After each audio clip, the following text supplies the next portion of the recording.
Welcome back to a beautiful football afternoon here in Baltimore. The temperature is right around 60 degrees. It is windy, and it will gust up to around 35 miles an hour, which should be fun for the kickers. The Cincinnati Bengals won the toss. They will defer, which means the Baltimore Ravens get their hands on the football first. Greg, you talk about that wind, and you talk about the kickers. I think you also have to talk about any pass that's more than about 15 yards downfield. The football might do some funny things if it really goes for a ride on one of those gusts. That's Jacoby Jones, the #1 kick return man in the NFL a season ago with more than 30 yards of return. And he'll get a chance here, 4 yards deep in the end zone. Across the 20 and knocked back at about the 22-yard line. Joe Flacco on pace for a career high in passing yards for a season, but he admits he's been struggling. 10 touchdown passes, 9 interceptions, with Baltimore on the brink at 3-5, and perhaps no one is feeling the weight of this day heavier than Joe Flacco. The Ravens start from their own 22.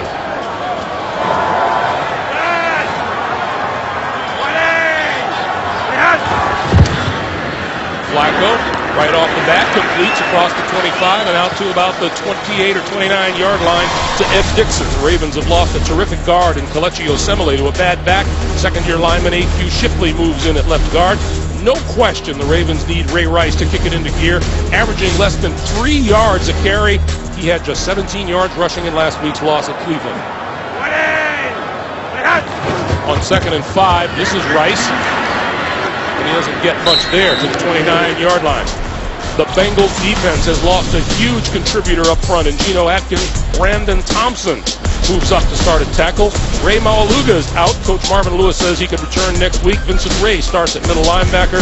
And with another important defensive cog gone and cornerback Leon Hall, Adam Jones starts at corner opposite Terrence Newman. 3rd and 4. Flacco, running out of time, throws and in and out of the hands of Dallas Clark. Well, you rarely ever saw Dallas Clark drop a pass like that, especially on a 3rd down situation, which was a chain mover. Joe Flacco delivered a perfect pass, and Dallas Clark just, again, the kind of little things have been plaguing the Ravens on their way to this losing record. That should have just been an automatic first down. Sam Cook to kick it away. Brandon Tate back inside his own 25. And he'll get a chance to return this one to about the 30, maybe the 31-yard line. Good field position for the Cincinnati offense.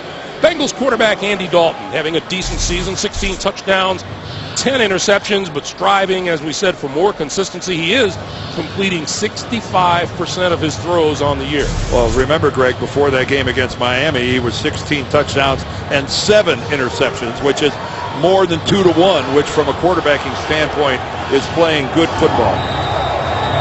Joe Flacco on the other side only has 1 more touchdown and interception. This has been Jarvis Green Ellis finding room to run up the middle across the 35 to the 37-yard line. The steadying influence on the Bengals offensive line. Andrew Whitworth back at left tackle. He's had a sore knee. And one of the Bengals' big offensive weapons is wide receiver A.J. Green, whose 862 yards receiving lead the NFL.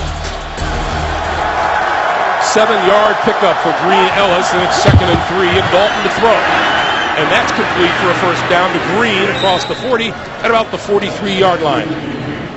Well, Ladarius Webb right there matched up on A.J. Green, and A.J. Green at 6'4", such a target, and you see right there the kind of hands that he possesses. You know, that was a pass that was in a similar place like the one that Dallas Clark dropped, and you just soft and supple, he just reaches out, snatches it cleanly, pulls it in. Supple? Supple. First down, the 44. Ben Jarvis, Green Ellis for a couple across the 45. Baltimore's defense has at least 2 sacks in 16 straight games. Defensive end Arthur Jones has 3 of them. Outside linebackers, a quarterback's nightmare with Suggs on one side and Elvis Doomerville along with Courtney Upshaw. And the Ravens secondary has the rookie at safety, first-round draft pick Matt Elam from Florida. Giovanni Bernard is into the Cincinnati backfield on 2nd and 7. This is one exciting rookie, Giovanni Bernard. He is a sideline to sideline and sometimes all on the same play. Dalton's pass knocked down on a fine play by Darrell Smith. Well, that time Dean Pease, the coordinator, comes with a blitz. And that way the Ravens knew that they're going to sit on the short routes because they know the ball's coming out in a hurry. And that's exactly what Darrell Smith did. He undercuts this, almost comes up with the INT. It was just a little too far out in front of him. He didn't have a realistic chance of pulling that in. 3rd and 7.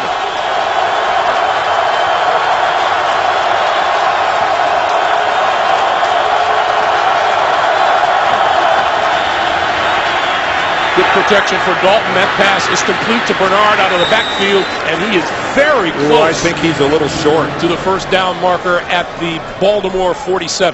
Now, granted, he's only 5'8", but he's short of getting the yardage for the first down, and you can see right off the bat that Walt Coleman signals 4th down. And they're going to go for it, and in a hurry, too.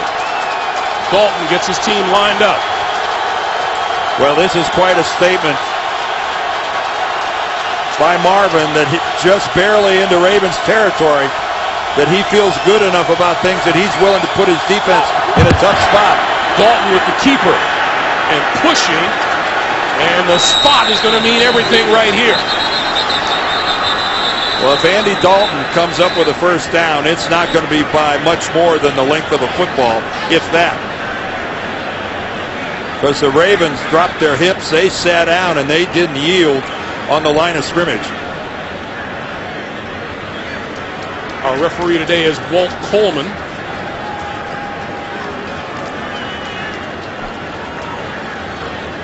Here comes the first big measurement of the day. I'll tell you, looking at that spot, Greg, I don't believe he got it. Once all the people step away from the football, that is short. By about the length of the football. Big stand for the Baltimore Ravens, and they take over with really good field position in a must-win game for the Ravens. Dan, a very un-Marvin Lewis-like decision on that fourth down. Well, Marvin's a lifelong defensive guy, a defensive coordinator, never wants to put his defense in a compromising position. He just rarely ever makes a decision like that, especially this early in a ball game. That big chance by Marvin. Flea flicker, Flacco, going deep, down the middle of the field. That ball is incomplete inside the 5-yard line, and a flag is thrown. Oh, they're going to call interference on Reggie Nelson. Joe Flacco, that ball was underthrown. If he could put another couple yards on that. Pass interference, number 20, defense. Ball being played to the spot of the foul. Well, this is a situation where the ball being so underthrown, it works out for Baltimore. Jacoby Jones so wide open, but Reggie Nelson doesn't know where the ball is. He never turns around, he never plays the football, and just cavalierly runs right into Jacoby Jones. That was a sloppy play by Reggie Nelson. 48-yard pickup on the penalty, 1st and goal for Baltimore at the 5. If Nelson would have just identified where the ball was, he could have pulled up. Ray Rice for a couple. Let's go back and take another look. Reggie Nelson has no idea where the ball is. And all he could do was to just try to time his getting in the way. That the percentages of pulling that off are very slim. And now, again, that decision by Marvin, he has put his defense in a very compromising spot. Haloti Ngata, defensive lineman, has come into the lineup on offense. He's a tight end. He's right here. This is Vontae Leach. And Leach to about the 1.5. I'll tell you one thing about Ngata at tight end. He's got good hands. I'm sure that somewhere in the system they've got a pass to Haloti Ngata in the end zone. He's got, I don't want to say supple hands because you've already made fun of me. Please don't. Once. But I wouldn't be afraid to throw it to him. There he goes over here now over on the left side. 3rd and goal. Play fake. Flacco on the move. Still looking. Penalty markers are down as he completes it to Dallas Clark for the touchdown. But let's check the flag. Well, the Bengals lost track of Dallas Clark. Flacco extends that play. Give Joe all the credit in the world. Holding, number 32, defense. Penalties declined. Touchdown. The penalty is on Chris Crocker. Well, Joe Flacco puts the pressure, and look at Dallas Clark. They've got him. Crocker's got him. He didn't want to let him get up, and then again, Crocker just loses his balance, stumbles forward, but that is all Joe Flacco. Joe Flacco, by buying all that extra time, pressured the Bengal defense until they cracked. That is the first Baltimore touchdown in the first quarter since their opening week game at Denver. And let the second guessing on Marvin's 4th down decision begin. Marvin Lewis decides to go for it, doesn't make it. Field position, pass interference a couple of times, and a 7-0 Baltimore lead. The NFL on CBS is sponsored by Southwest Airlines. Find our fares online only at southwest.com. Mercedes-Benz and the all-new CLA.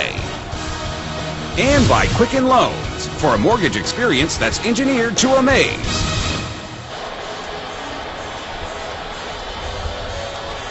.9:42 to play in the first quarter. The Ravens taking advantage of a couple of calls made by the Bengals for a 7-0 lead. Brandon Tate is beaten. And this one will be run out of the end zone for 5 yards deep. Tate with a full head of speed, cutting to his left, and made it out to about the 20-yard line. Let's go back to that touchdown pass. Well, Joe, here's Dallas Clark right here. He's going to fall to the ground. But look at this, the I formation. It's a power running formation. And the play action pass, all the linebackers for the Bengals are at the line of scrimmage. But this is Joe Flacco, his athleticism, and he throws an extremely accurate pass. Again, Joe right there, a little fake as he gets around Dunlap. But as he is on the verge of stepping out of bounds, a perfect strike to Dallas Clark. Well done, number 5. So Dalton and the Bengals from their own 20-yard line. Dalton, quick slant, incomplete, intended for A.J. Green. It'll be 2nd and 10. I think that was Jimmy Smith, the corner that was. Oh, that's Webb. Take it back. That's Ladarius Webb. Talk about perfect timing. Arriving at the receiver at the exact moment the football does. 2nd and 10.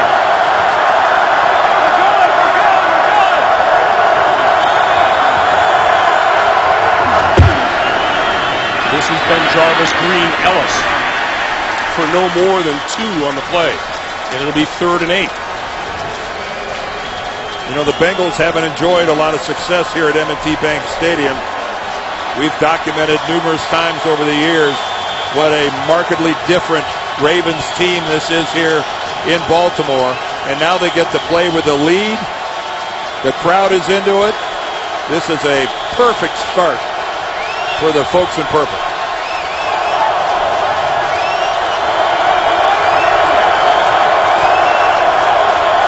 Third and 8, and fans are on their feet.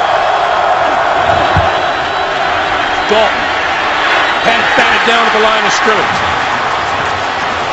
I think Courtney Upshaw got that.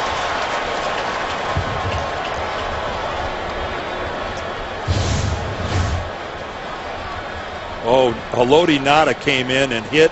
That's going to be roughing the passer. He put his helmet right into the chest of Dalton.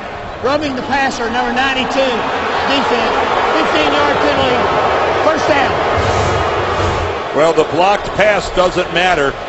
You cannot put your helmet anywhere on the body of a quarterback and not get the flag for roughing the quarterback. And that's exactly what Haloti Ngata did. So instead of kicking the football away, the Bengals get 15 yards and move out to the 35-yard line. And, you know, John Harbaugh is arguing, well, he didn't hit him in the head. It doesn't matter if you hit him in the head, coach.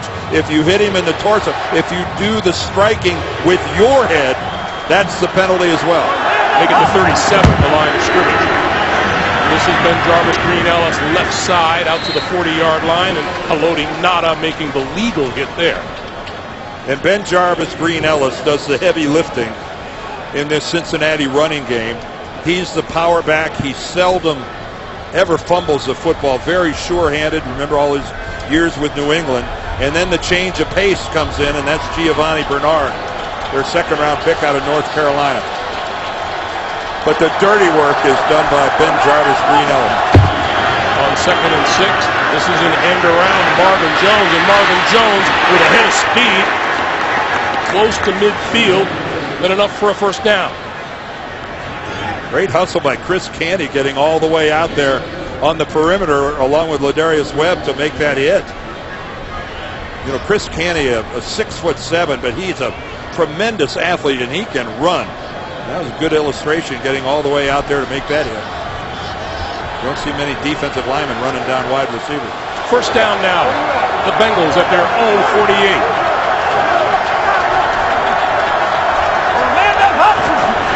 Bernard in the backfield. Bernard with the handoff across midfield and into Baltimore territory. We get our first NFL Today update of the day from New York. Giants special team gives one away, but makes up for it. Oh, yeah, they do. DeMontre Moore. He comes up the middle and blocks the punt. Then Cooper Taylor picks it up, goes 21 yards for a touchdown. That ties the game at 7. Greg Gumbel and the Hall of Famer, Dan Dierdorf. You know, when you're the New York Giants and you're playing in a division that hasn't been exceptional, you're always a contender. Aren't you being nice? Hasn't been exceptional. 2nd and 6. Dalton.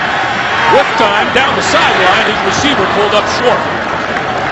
Mohamed Sanu pulled up short and Dalton went long. Well, Mohamed Sanu breaks off his route, and when I mean breaking it off, he just comes to a stop. He gets routed to the outside by Jimmy Smith, and then a complete disconnect with his quarterback. The only good news for Andy Dalton is that he outthrew everybody, including the Ravens secondary. So now it's 3rd and 6, and the Bengals need the 42-yard line for a first down.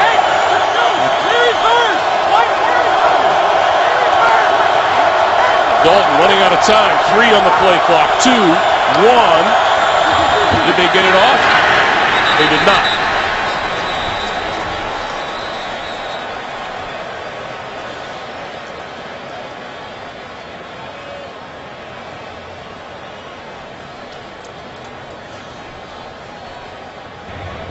Delay a game. Offense. 5-yard penalty.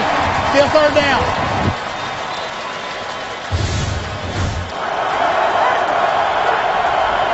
Andy Dalton still making adjustments and then couldn't get the ball back in time. Yeah, at first glance it looked like he might have been trying to call timeout, but he was not. He was sending a play call out to his wide receivers.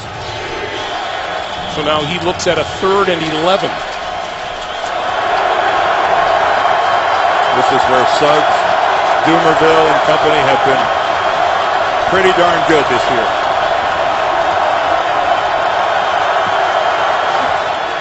And here they come. Dalton barely got it away before he was buried back at his own 36-yard line. I mean, you know the pressure is coming. Even if it's not an overload, which this is only a 5-man rush, but you see Webb coming off the corner, Brown up the middle, Elvis Dumerville there. And that was, I think, from Andy Dalton, just a throwaway. He didn't have a receiver anywhere close to that, and that was a good stand by the Ravens once the Bengals got into their territory. Tandon Doss standing back at his own 10-yard line for the punt from Kevin Huber.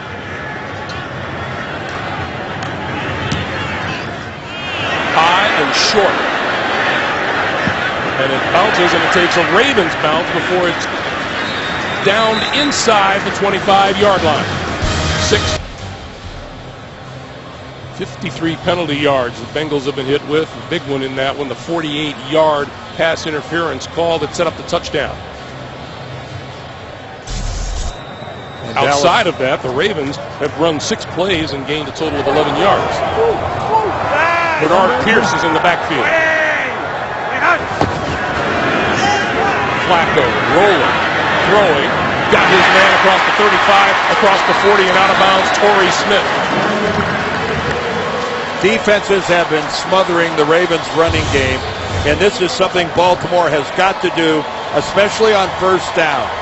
Throw the football and make it happen between the numbers and the sidelines. Once again, Joe Flacco demonstrating how comfortable he is throwing on the run.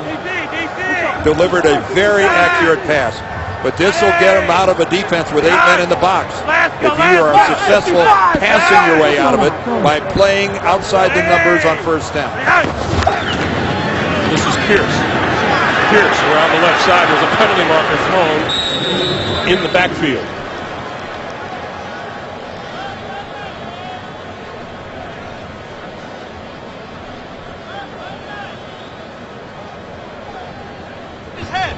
Personal foul, grasping the face mask, number 32, defense. 15 yards from the end of the play, first down. Well, Chris Crocker has built a mountain of sins here in the first quarter alone.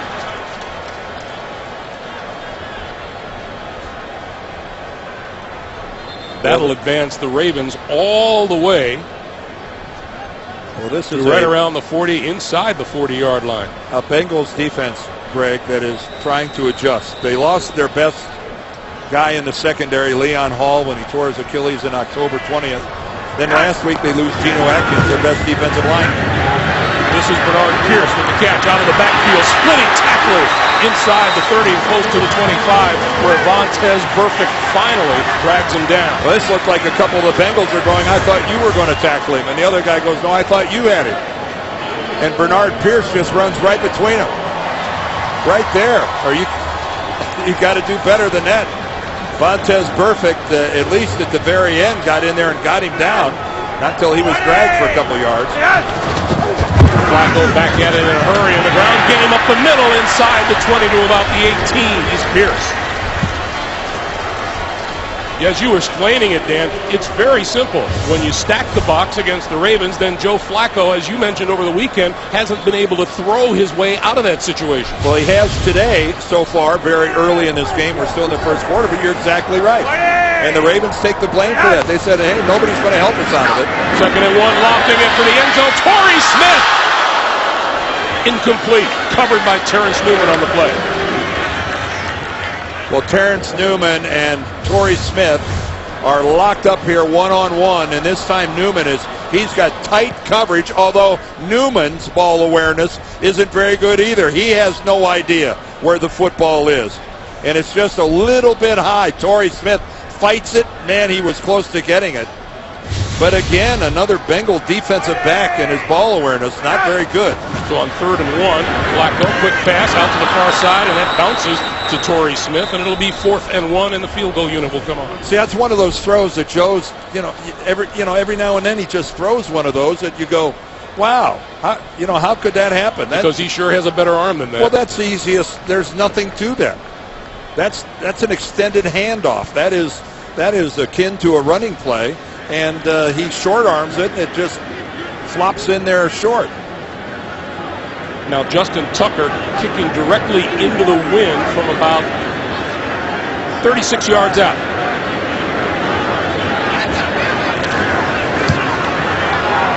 And that one is strong and straight. And a little bumping and shoving in the middle, and they'll break that up. But meanwhile, it's a 10-0 Baltimore lead. The NFL on CBS is sponsored by AT&T. Rethink possible. And by Jared, the Galleria of Jewelry, with 5 times the selection of ordinary jewelry stores.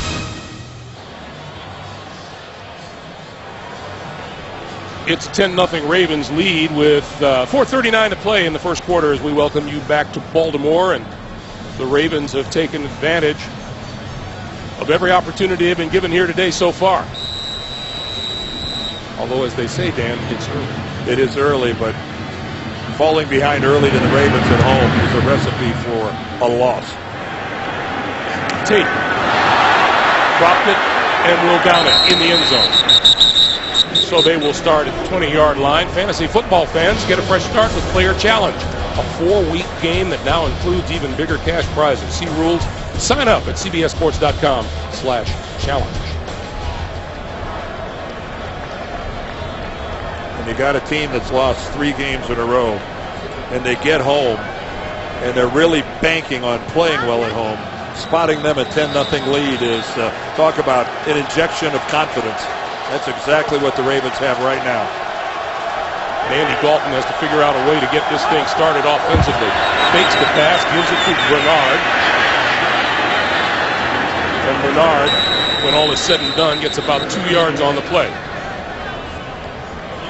We all know the importance of division games, and Baltimore not only climbing back closer to 500 if they were to win today, but they reel in the Bengals. They pull them back to the pack, as they're the only team right now in the AFC North that has a winning record. These teams will meet in Cincinnati on the last game of the regular season.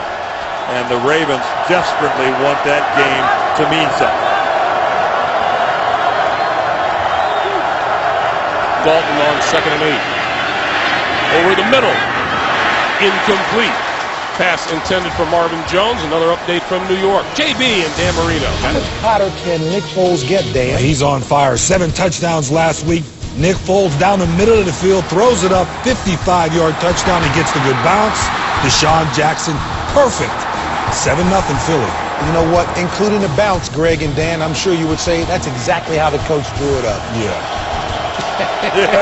Really. And there you see in the NFC North, 3 teams in that division have winning records. Dalton has thrown 4 straight incompletions, and he's looking at a 3rd and 8 right here for a first down. Has time throwing, and that is complete across the 30 and out to about the 35 or 36-yard line is Mohamed Sanu for a first down. Well, that time the Ravens elect to come with just a straight 4-man pass rush, and the result is no pressure on Andy Dalton. And he throws a high pass, and that was really nice by Mohamed Sanu of going up and getting it. But again, no pressure that time. The Bengals offensive line snuffed out the 4-man rush. Bengals minus the services of their fine young tight end Jermaine Gresham today. He's got a bad groin muscle and missed this.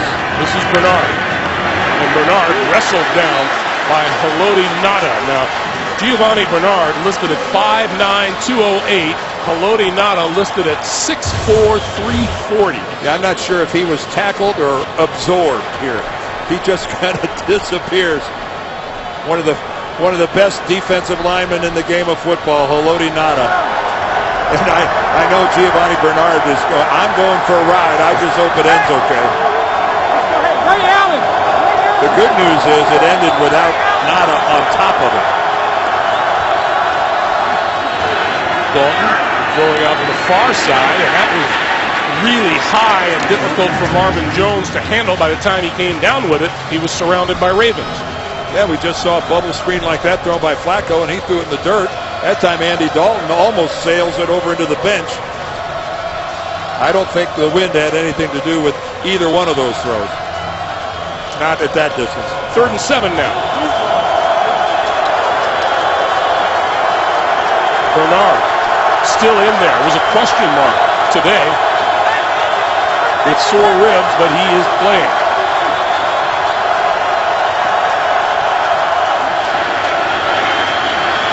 Dalton rolling, looking, throwing. Bernard out of the backfield, reaching for the first down marker.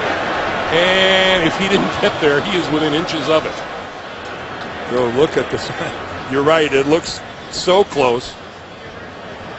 That was a heck of an effort on Giovanni Bernard's part of realizing his situational awareness on the far side of the field and where the sticks were.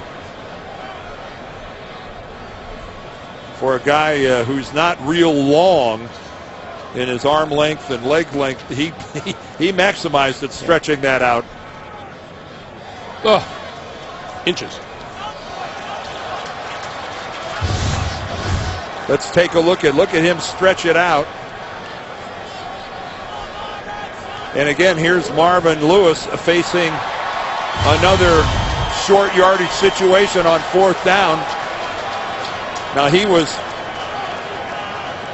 just barely on the other side of the 50 before, and here he is on his own side of the field.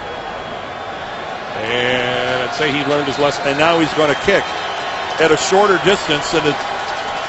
And again, that's why we were all surprised when he went for it the first time.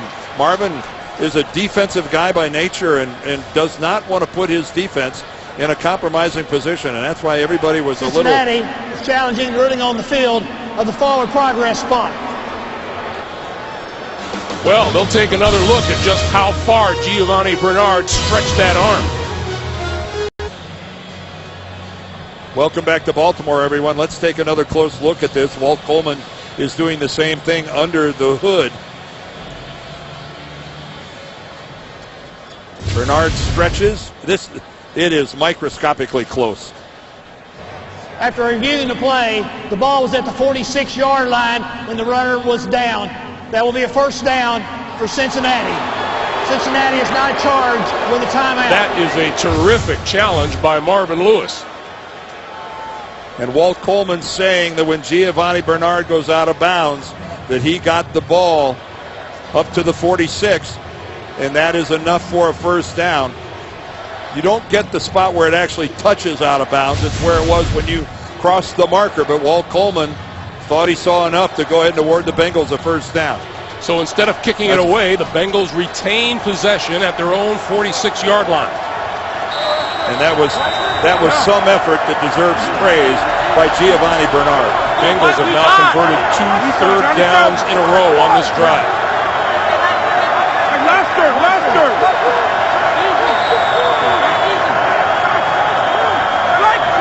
With their number 1 draft pick, Tyler Eifert, right here, the tight end in the backfield.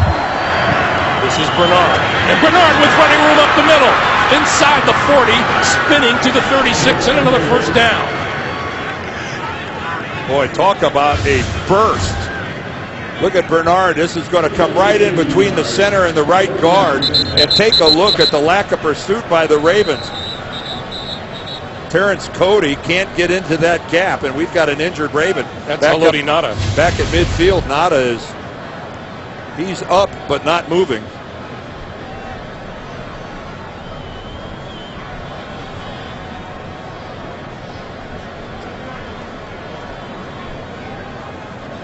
Well, the loss of a Haloti Ngata dents your interior line play. Yeah, in many ways.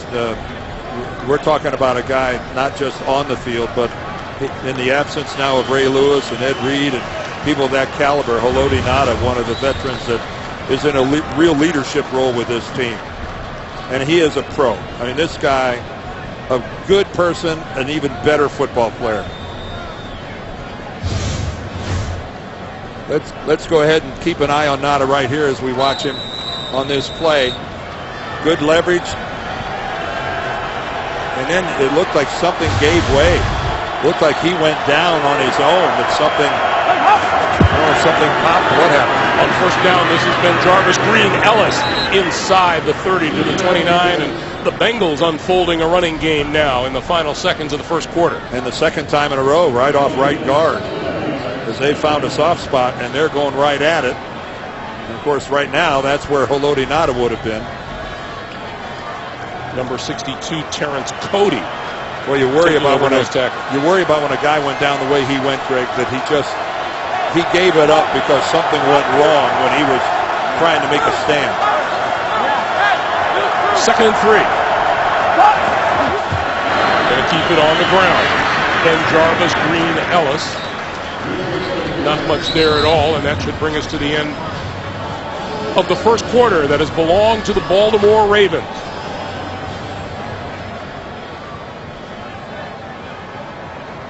But with the benefit of a good challenge by Marvin Lewis, Bengals looking to climb right back in. End of one, 10-0 Baltimore. Back after this. You're watching the NFL on CBS.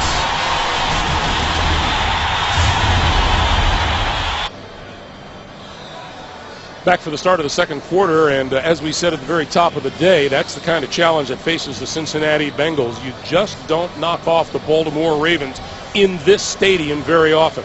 And of course, since 08 means since John Harbaugh has been the head coach of the team. Incidentally, Haloti Ngata has gone to the locker room. The word from the Ravens is that he has suffered a sprained knee. First down. From the 26, Andy Dalton deep down the far sideline. It is incomplete, not out of bounds. Mohamed Sanu, the intended receiver, covered by Jimmy Smith. Well, Andy Dalton identified that he had single coverage because the blitz came off the edge. But Jimmy Smith did a good job. Now he didn't get a jam on Sanu, but running right with him. But you know, Jimmy Smith turned and identified where the football was. Now, that ball was uncatchable as it was a couple yards out of bounds, but at least Jimmy Smith used the technique where he identified the ball flight. This is Bernard. And Bernard is met by Josh Bynes at the line of scrimmage.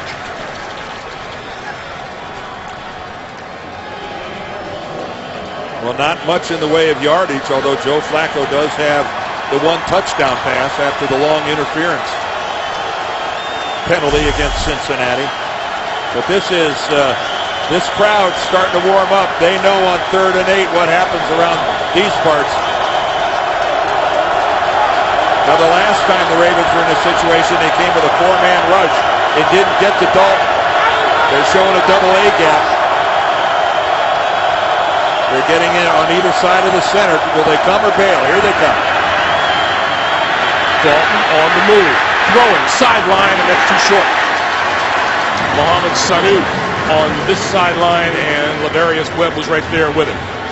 When we talk about threatening the A-gaps, that's on either side of the center. That's these two guys right here who are threatening blitz right up the gap, which is the quickest way to get there. And you can see that they're trying to run a stunt. And Arthur Brown went all the way to the inside when, in reality, if he'd have freelanced and taken a run straight at Andy Dalton, he'd have been right in his grill. Mike Nugent from 42 yards out, trying to get the Bengals on the board. And he pulled it back.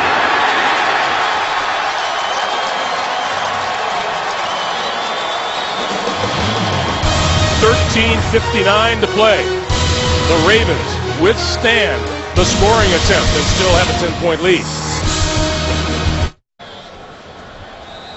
Dan, a look at that tells you that Cincinnati just hasn't done very much right yet today. Well, that's a recipe to a loss. If they don't turn that string around, that's just exactly the things you do to guarantee you're going to end up losing. This is Rice, and Rice hit in the backfield by Michael Johnson. Well, if you're going to run a delay, you better make sure that your offensive line up front gets an absolute seal on everybody at the line of scrimmage. And it looked like Ray Rice actually bumped into Joe Flacco a little bit on that handoff, but it was a dead play because Michael Johnson was already in the backfield. Lost 2, 2nd and 12. Once again to Rice, and Rice out to about the 35.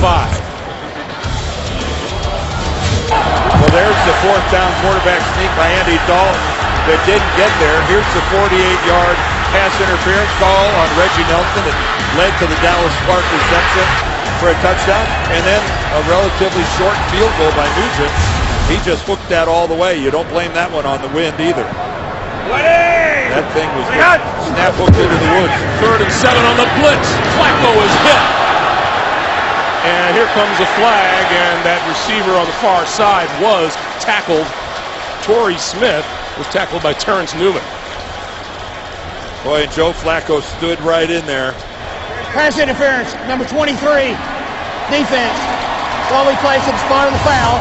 First down. Well, that's Terrence Newman. Again, what a move to the outside by Torrey Smith. And Terrence Newman just tackles him. And again, you know, up the middle comes Vincent Ray, the linebacker, and you notice that he hits Joe Flacco with the crown of his helmet as he leads in there instead of a shoulder. That could have been flagged in my estimation. First down from the 49 now on the end around. That's Tyrod Taylor, the backup quarterback, and he is out of bounds at about the 35. What a block out on the edge. As Taylor comes around right out in front, we've got a couple Bengals that just get put onto the ground by a couple sensational blocks. There's one by Ed Dixon, and then downfield we had another one, I think, by Torrey Smith. Flacco throwing out to the side, and Ray Rice has that, and he is hit almost immediately by Vincent Ray. Yeah, Vincent Ray is playing the middle for the second week in a row because their normal starter, Ray Mauluga, is down with a knee injury. And Ray Rice had no opportunity there. He's lucky he even held on to that. When we spoke with Ray Rice yesterday, he had a little bit of a chip on his shoulder, didn't he? Well, especially when he starts hearing and reading about people saying they think he's lost his step. And he gets nothing much there. Domata Peko with the stop. Hey, with NFL Mobile, you can get live video access to exclusive premium content on your smartphone. Call ** NFL to download or go to NFL.com/mobile to learn more. Message and data rates may apply. Now, the reality is that for a couple weeks there, Ray Rice had lost his step.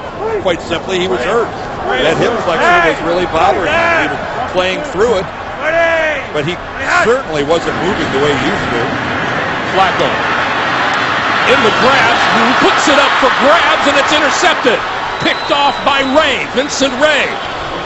And that time Ray Rice misses a blitz pickup right up the middle.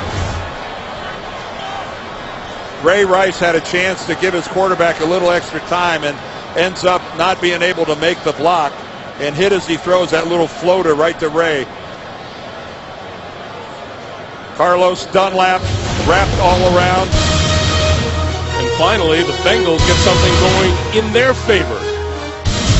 The NFL on CBS is sponsored by the Home Depot. More saving, more doing. That's the power of the Home Depot.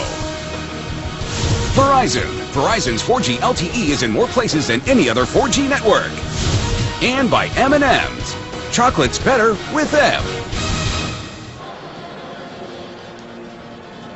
Hey, Thursday on CBS, Will Arnett, Margot Martindale, and Bo Bridges star in the #1 new comedy, The Millers, Thursday after The Big Bang Theory, only CBS. Well, Ray Rice's job on that pass right here is to pick up this guy right there, Vontaze Burfict. And watch, he's going to jump too far to the other side. Burfict goes right around him, and that flushes Joe Flacco. From that moment, he's got 55, Burfict coming right at him, and the play is over at that point in time. Joe's fighting for his life, and then he ends up getting hit as he throws, never able to set his feet. So that sets the Bengals up at their own 35-yard line with the Vincent Ray interception. Coming across is Andrew Hawkins. Andrew Hawkins lost the ball.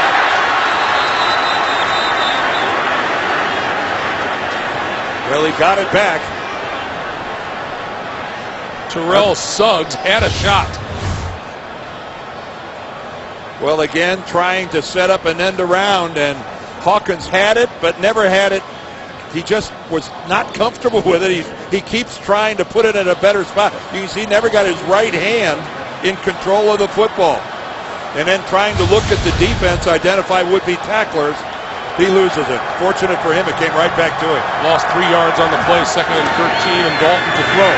Down the middle, diving for the ball is Tyler Eifert, the rookie from Notre Dame. And Joe Flacco is bleeding a little bit there on his elbow. Training staff trying to clean that up. Again, Jermaine Gresham isn't playing today.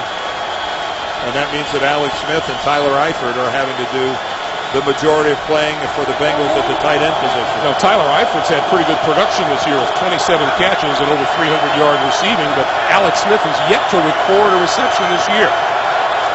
3rd and 13. Dalton throwing, and that is incomplete at midfield. Marvin Jones, the intended receiver. Well, Jimmy Smith this time, the corner to that side. Now, he does get a jam right there on Jones and rides him. Again, Jimmy Smith never plays the football. He's playing the receiver. He sees when Marvin Jones is going to go up for the football, and he adjusts and makes his play accordingly. Hubert kicking to Tandem Doss. Doss had his 24, shakes a tackle, and out to about the 28-yard line. Well, we're just getting started here in the second quarter, but Andy Dalton has had his share of things going on. You see right there that almost got picked off. That's a disconnect between his receiver, Sanu. A one-hopper down to Sanu again. And it has been a bit of a herky-jerky. Andy Dalton, 5 of 14. That is really bad. And again, this is a guy who made a couple of horrible throws last week. No touchdowns, 3 interceptions in that loss to Miami. This is Bernard Pierce, and we're talking, Dan, as we have all day long, about how the Bengals need him to be more consistent rather than being up and down. Well, in this day and age where all the rules favor the passing game, and it's never been easier to throw the football, and never been easier to throw the football for a higher completion percentage, to be in the National Football League and be looking at a 5 for 14 is, right now, Andy's got to be, he's not panicked, but he's upset. Flacco going deep. Incomplete. Torrey Smith double covered. We get another update from New York. JB and Dan. Tavon Austin, Interstate 98. Yeah, right down the rail or sideline, that is, of your Interstate, JB. He goes 98 yards on this punt return for a touchdown, putting the Rams up 21-0 in Indy. What a surprise. I wonder if Dan Dierdorf has added a little yeast to some of his stories, saying he was that fast like me. Back to Dan and Greg. No. I could have backpedaled into the end zone faster than that. Hey, the Rams have been waiting for a big play from Tavon Austin for a while. Flacco under pressure and goes down. And that's Vincent Ray once again.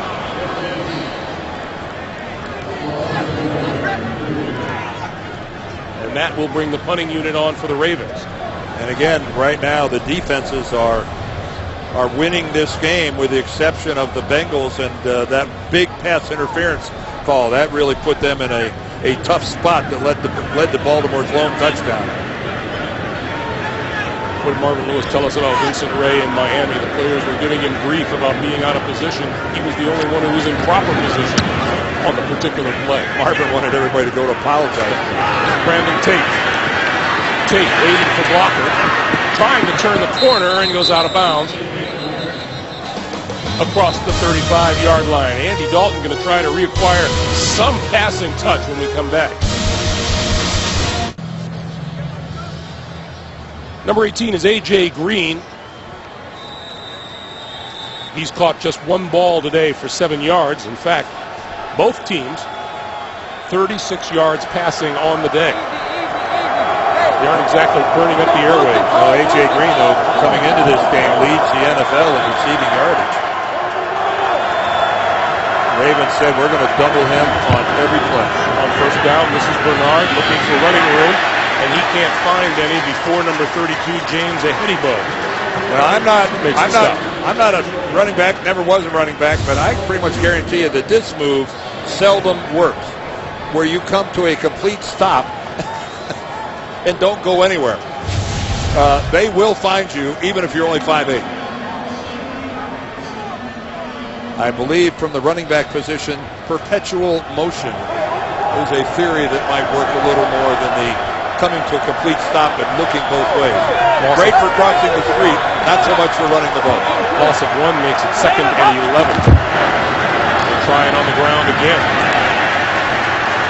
To the 35. Well, Tyson was right there again. This Ravens defensive line is clogging things up. D'Angelo, Tyson. And the big bodies you can see in there, the Cincinnati offensive line is just not getting a push at all. Right now the line of scrimmage is being won by the Ravens defensively. Remember, this is a defensive line with the Ravens that is now missing Haloti Ngata, who has gone to the locker room with a sprained knee.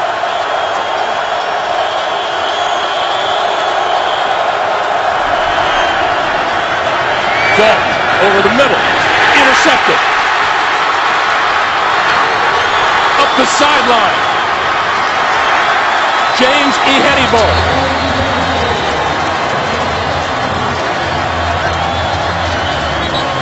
And there is great field position upcoming now for the Baltimore Ravens once again. Boy, and we have a penalty marker down. the struggles of Andy Dalton continue.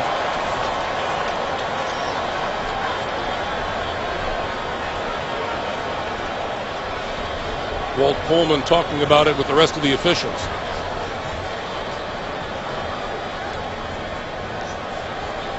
Well, obviously what matters here is whether this was before or after the interception. Eddie Bo with his first pick of the season.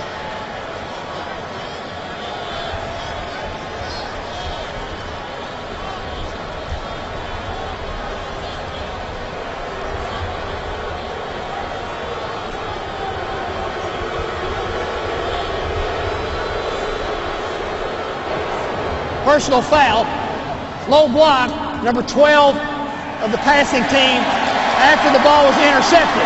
We will add 15 yards on to the end of the play, or half the distance to the goal. First down.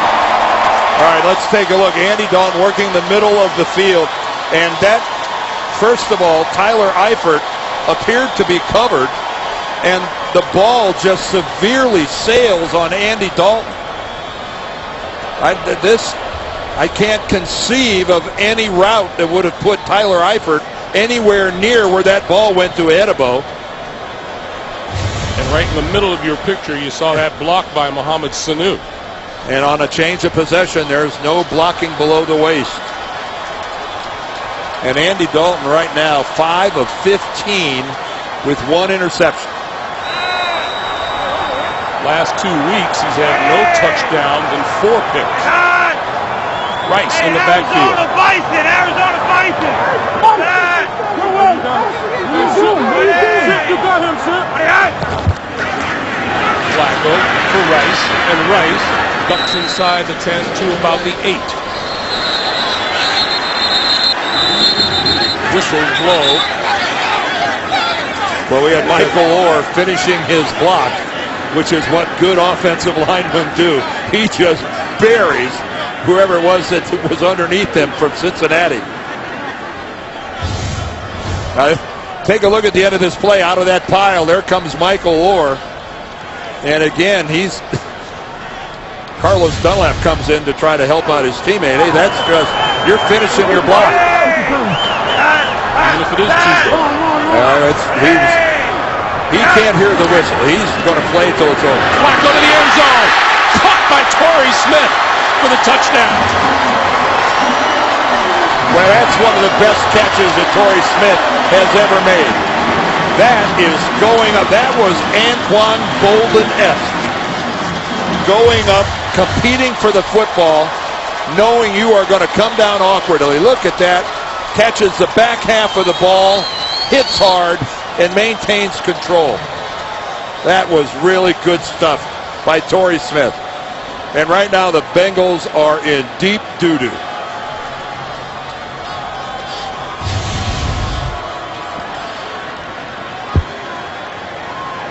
Tucker for the extra point.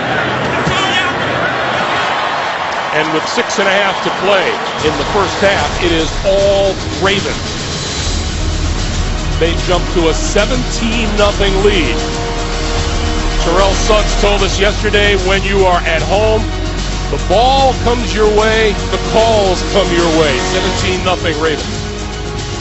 The NFL on CBS is sponsored by Acura. Meet the extremely new 2014 MDX at Acura.com/MDX. And by Chase Freedom. Get your cash back.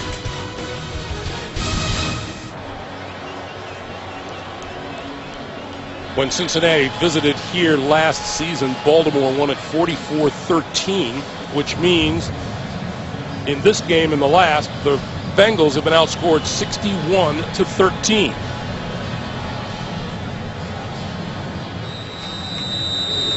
It's a Bengals defense that allows just over 18 points a game. They've already been hit with 17 today as the wind blows the ball off the tee. Well, like, it's not hard enough to win close games in this stadium. The Bengals have just dug themselves an awfully big hole. You got to think that the only way out of this thing's got to involve some help from their special teams. Kickoff return, punt return. And it's got to involve Andy Dalton being able to start completing a few passes. Brandon Tate will not run this one out of the end zone, so Dalton will begin at his own 20-yard line. Well, Jim Caldwell gives him a look with Ray Rice split wide. Here's Torrey Smith, but watch this. No bump, no rerouting, giving him a clean release. Joe Flacco sees that void in the middle of the field. That's just way too easy on the part of the Bengals. And again, that is a beautiful catch by Jimmy Smith. A great look at a guy going up with a hands catch, and Marshall Yanda goes, you know what? I like it. So the Bengals defense back onto the field, a defense which includes Haloti Ngata. On first down, Dalton incomplete on the slant, intended for Green. Second and 10. And good news for the Ravens that even though he went into the locker room to have that knee looked at, they didn't find anything wrong. You just always get a little concerned when a guy just voluntarily drops to the ground because he felt something in the leg. One of the good guys and really one of the superior players. I think it's pretty safe to say that the Ravens are going to do everything they could do to keep A.J. Green from being the guy to make a play.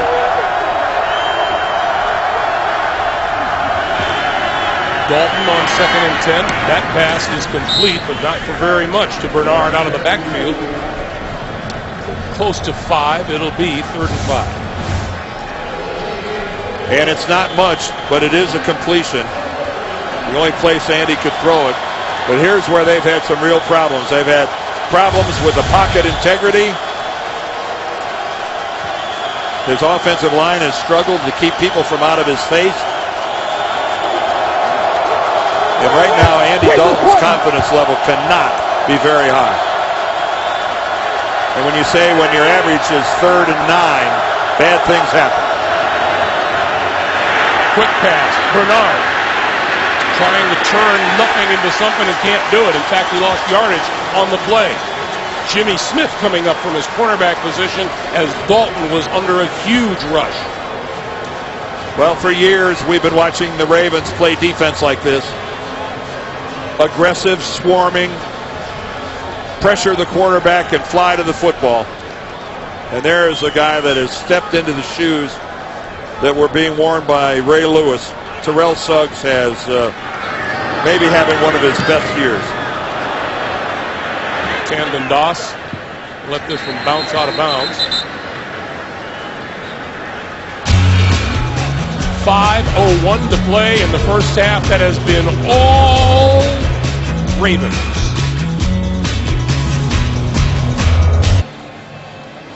A Tuesday on CBS, a Person of Interest 3-episode event begins, and this time a hero will fall. Don't miss a new Person of Interest Tuesday at 10/9 Central only. CBS. A look at the numbers for Andy Dalton and Joe Flacco today. Giovanni Bernard, the game's leading rusher with 27. And Torrey Smith with 25 yards receiving.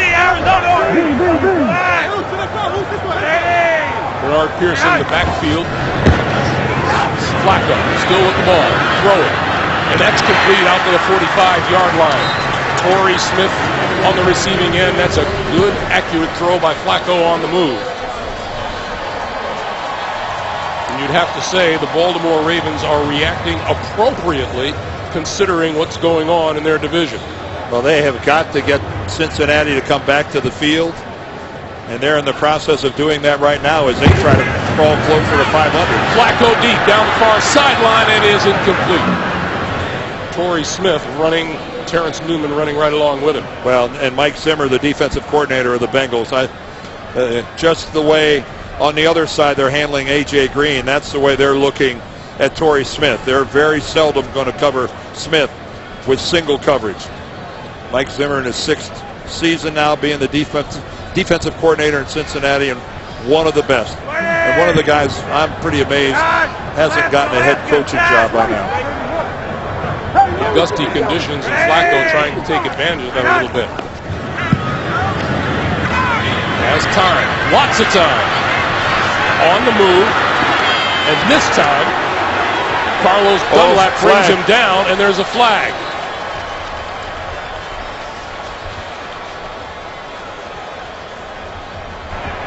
Personal foul, horse collar tackle, number 96, defense, 15 yards, first down.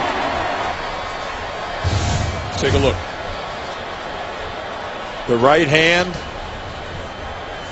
Well, he had the hand on the back of the jersey, but he doesn't seem to pull Joe Flacco to the ground with it.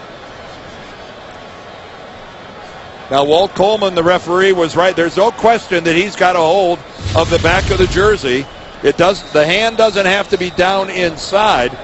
It's just that's not the classic horse collar where you see the guy actually being bent backwards as he's pulled to the ground.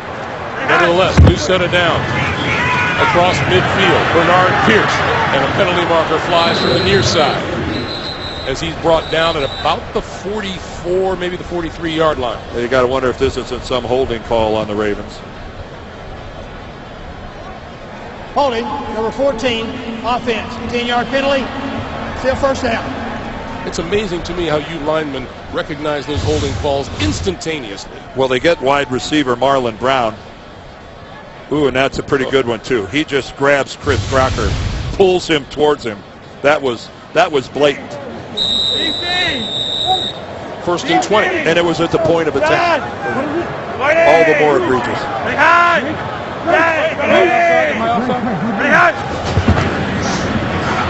Flacco throwing this side and incomplete, intended for Pierce out of the backfield. And Vincent Ray once again in on the play. Well, and a ball from Joe that was thrown high. You know, the wind is swirling down there on the field, and at times it's a pretty formidable wind, but you know, on a short pass like that, it's not that bad down on the field, of course, as those flags look like at the very top of the stadium, but still, you wouldn't think it would have that big of an influence on a pass that short. Flacco, and this one in and out of the hands of Chris Crocker. He had an interception and just couldn't hold on. The receiver fell down on the play.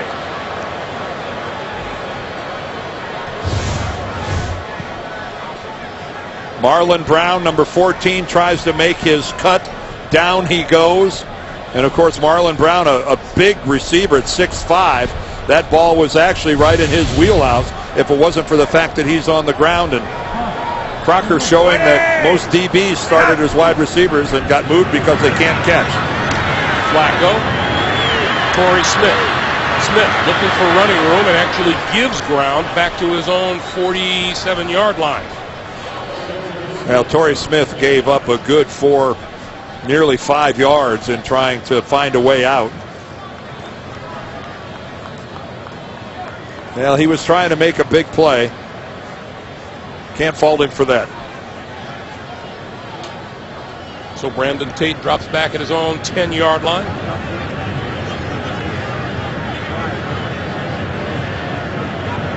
And Sam Cook will be kicking with the wind at his back.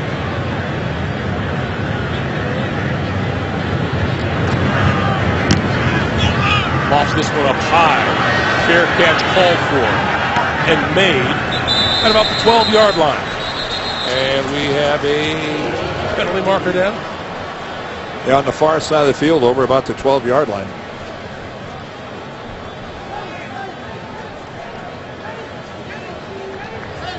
During the kick, holding, number 27 of the receiving team.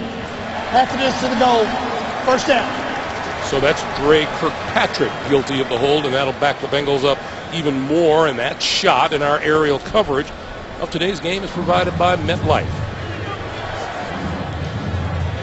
Well, it's a beautiful day here in Baltimore. Temperature in the 60s, sunny. The inner harbor is sparkling, and it is, other than the fact that the wind is gusting, it's absolutely a perfect day for football. And I'd have to think that any pass over 20 yards or so has a chance of being affected by the wind. This has been a disastrous quarter for the Cincinnati Bengals. They've managed just 3 total yards here in the third, and that one batted down at the line of scrimmage. Is that Nata?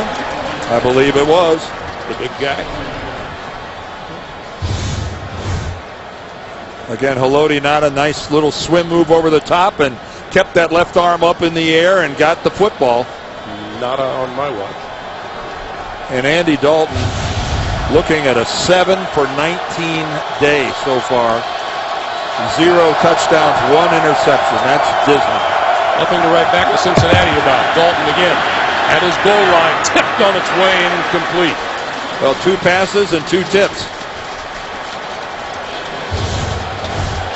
And this Baltimore defense getting more and more active and more confident as the game progresses.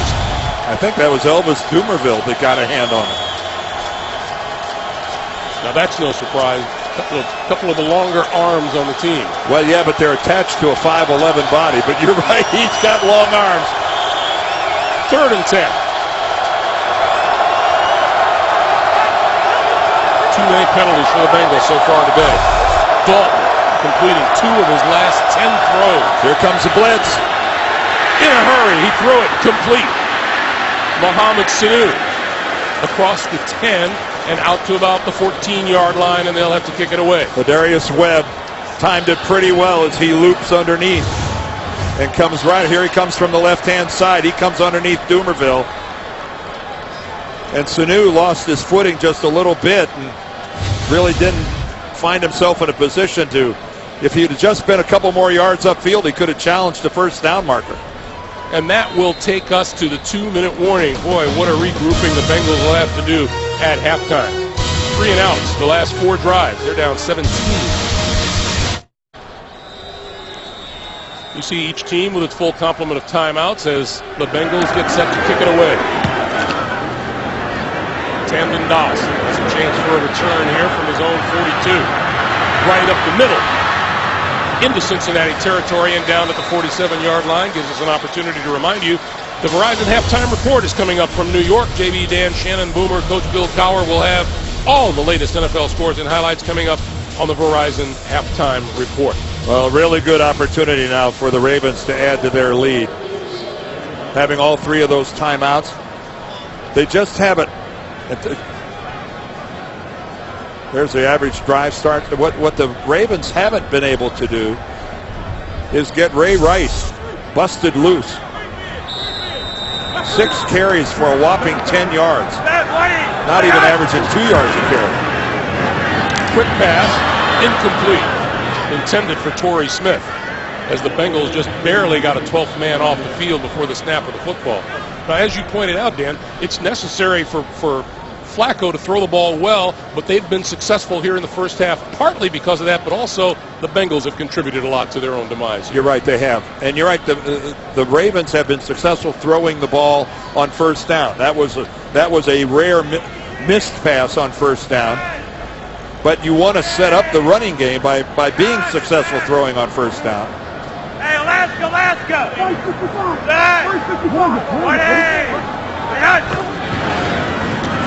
On the blitz, and down goes Flacco back at his own 41, and once again, Vincent Ray makes the play.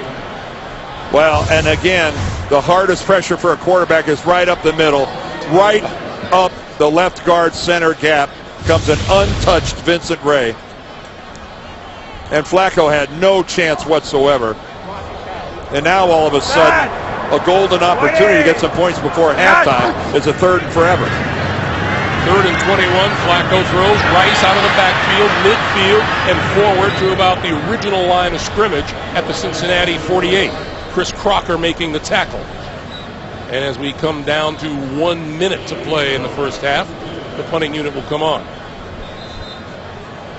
And Marvin is looking, letting the clock run rather than using a timeout. Which I'm surprised. I'm surprised that he's not calling a timeout. You're down 17-0. At least find out if maybe you get, there's a shanked punt. Maybe something happens that you can come up with some decent field position and at least attempt to get down the field. They have burned at least 25, 30, 35 seconds now.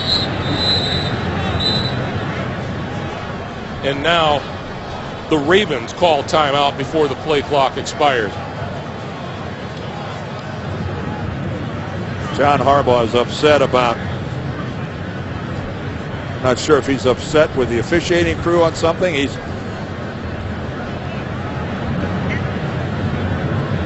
Certainly the Ravens can afford to take a timeout in that situation once all the clock was burned up. But at the end of that previous play, there were between a minute 10 and a minute 5 to play. Yeah, and the Bengals did not call the timeout. I'm just really surprised they didn't. Justin, okay, if Baltimore executes, they're going to be looking at 80 to 90 yards to go. But what could happen? They could block a punt. They could, if it was a shanked punt, something bad happened. You will want that time back. Sky high, near sideline, floats out of bounds. So we'll see where the officials spot this ball. It looks like it's going to be at about the 13-yard line with 19 seconds to play in the half. Well, you got to assume that, seeing he was willing to let the time run off the clock, that he's just going to sit on it and go to the locker room and down 17-0. Cincinnati with 103 total yards and 114 penalty yards. Well, Baltimore is leading 17-0, Greg. They don't even have 100 yards offense. They have 94 yards offense, and this is a very conservative Bengals team heading to the locker room down 17-0. Certainly a conservative finish to a first half that wasn't very good for the Bengals, but means everything to the Baltimore Ravens in their pursuit of the Bengals in the AFC North. We come to the end of the first half here in Baltimore, and it was all Ravens. 17-0. We're back with the Verizon halftime report after this message and a word from your local station. You're watching the NFL on CBS.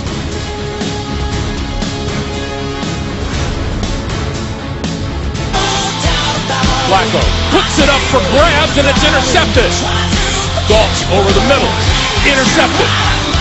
Flacco to the end zone. Caught by Torrey Smith for the touchdown. Welcome back to Baltimore, where our halftime score, the Ravens leading the Cincinnati Bengals by a score of 17-0. Let's take a look at the first half performance presented by Intel, and Joe Flacco taking advantage of that field position for one of his touchdown passes in the first half. Welcome back, everyone. Greg Gumbel along with Dan Deerdorf. It was a strange first half if you're a Cincinnati Bengals fan, because you're left to wonder, number one, what were they doing in the first half, and number two, what the heck are they going to do to correct it in the second? Well, yeah, because you certainly haven't seen anything from their passing game that would give you some confidence. Andy Dalton is he can't even get anywhere near 50% throwing the football, and there's got to be a level of frustration with Cincinnati in that they're losing 17-0 to a team that doesn't even have 100 yards in offense. I think the Ravens have like 94 total yards in the first half, and it's just because of short fields and whatnot. The Bengals are in a pretty big hole in one of the toughest stadiums in which to win. The good news for the Bengals is that they will get their hands on the football first here in the second half, but they're going to have to correct some major problems. They're going to have to find a way to protect Andy Dalton for starters. Yes. His pocket has been collapsing. Dean Pease has been throwing some really good pressures at the Bengals, and they've shown an inability to deal with it. But again, we talked about this, Greg, at the start. This Ravens team, since John Harbaugh became the head coach, when their backs were against the proverbial wall, they have won the games that they had to win. And this certainly was in that category. And while you don't put this in the W column yet, the fact that they've got a lead is not very surprising. Last time Cincinnati was shut out in the first half of a football game was 2 years ago here in Baltimore. Brandon Tate, good running start. And out across the 22, about the 25-yard line. As we look at the first half numbers, and they could be pretty deceiving, but look at that yards per play. I mean, no one's doing anything, Dan. No, they aren't. Not offensively. It's just that the field position has favored the Ravens, because remember that long interference call, 48-yard interference call against Reggie Nelson. That set up the first Baltimore touchdown. The Bengals have playmakers in A.J. Green and Giovanni Bernard. These two guys have got to get touches, a fair amount of touches here in the second half. Dalton going to come out throwing. Pass to the far side of the field. That is complete to the rookie Tyler Eifert. And Eifert up the sideline. Eluded tacklers and knocked out of bounds at about the 35 of the Ravens. James Ahedibo came over to make the play. Well, nobody told the rookie that he was supposed to go out of bounds when he gets hit. Not once. There's hit number one, and there is hit number two by Upshaw. And his heel was hanging over the white, but it didn't touch. He kept the ball of his feet, his 1 foot rather, in bounds. What an effort by Tyler Eifert. It's Eifert, and Eifert dropping that one. Let's go back and take a look, and you can hear the fans reacting to the replay on the screen, well, thinking that he had stepped out. The heel is over, but doesn't touch. What a job by the officiating crew, who was right on top of that and was able to ascertain that while the foot was hanging over the line, the heel didn't touch it. It's a good no challenge by John Harbaugh. 2nd and 10 at the Baltimore 35. Now you can see green all around the ball of that foot. This has been Jarvis, Green, Ellis for about 5 to the 30. This would be so crucial for Cincinnati to get this into the end zone. All of a sudden it is an entirely new game, not just within 10 points, but the way Cincinnati would feel about themselves that they're in this thing, because this team does have big score, big strike capabilities. They've got plenty of confidence in their ability to score points. 3rd and 5.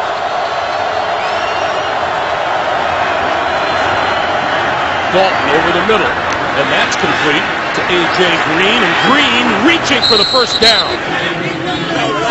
at the 25-yard line. Well, James Ahedibo, the safety, just wouldn't let go of A.J. Green. And now, again, another 4th down coming up for Marvin, and he's got to make the decision, do I want to put 3 points on the board, or do I feel comfortable being able to convert? Now, he might have it, looking at the spot of the football.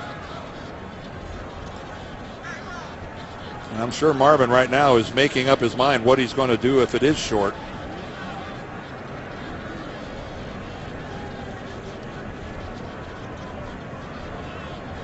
He doesn't have to worry about it. He got it. Boy, Ahedibo hung on. But again, look at the effort by A.J. Green, and that's where it pays to be 6'5". By the way, Dan, just proof positive, and we see it every week, how strange a game this is and how unpredictable a league this can be. Early in the 3rd quarter, St. Louis leading Indianapolis 35-0 in Indy. And we've got a challenge flag thrown. I think John Harbaugh is going to say that he thinks Green's knee was down. Baltimore is challenging the ruling on the field of the forest progress spot.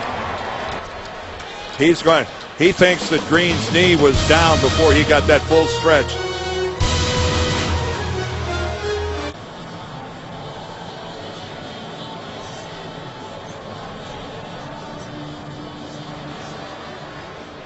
After reviewing the play, the runner's right arm was down and the ball was short of the 25-yard line. It'll be 4th down. Baltimore is not charged a timeout. A good challenge by John Harbaugh. We're talking about a couple inches here. Right there is where the ball is down, and that was not to the yard line. You can see the ball is a little bit short of the yard line, and the spot was actually touching the yard line. So they moved the ball back about 6 inches. And now Marvin Lewis going to go for it on 4th and inches. Well, if you're in for a dime, you're in for a dollar. If you can't make 6 inches, you don't deserve to win. Then Jarvis, Green, Ellis in the backfield. Dalton on the sneak, and this time he got it. He got it that time. A much better surge than he got early in the 1st quarter when they came up short. And that's where you just challenge your offensive line. And that on the right side, an easy push. Andy Dalton got that by a good yard. So the first down now just inside the 25-yard line for the Bengals, who are badly in need of getting on the scoreboard.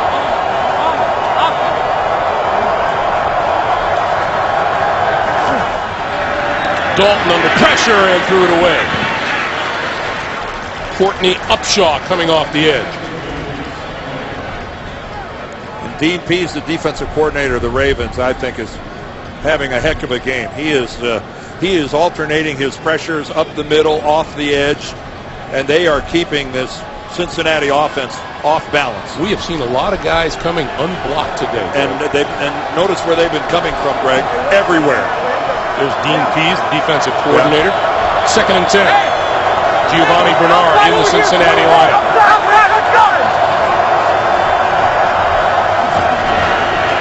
Dalton.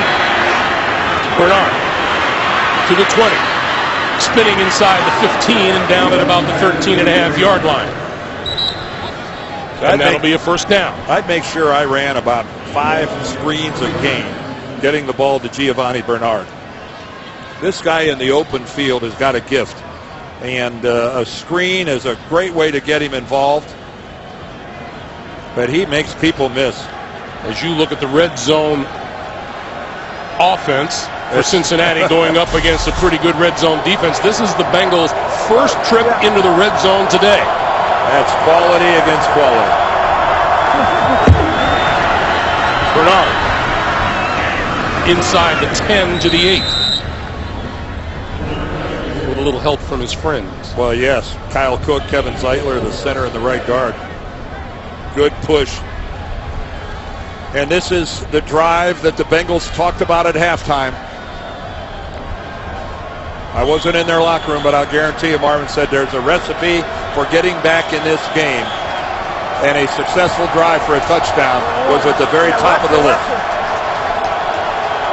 Haloti Ngata not on the field right now, by the way. 2nd and 6.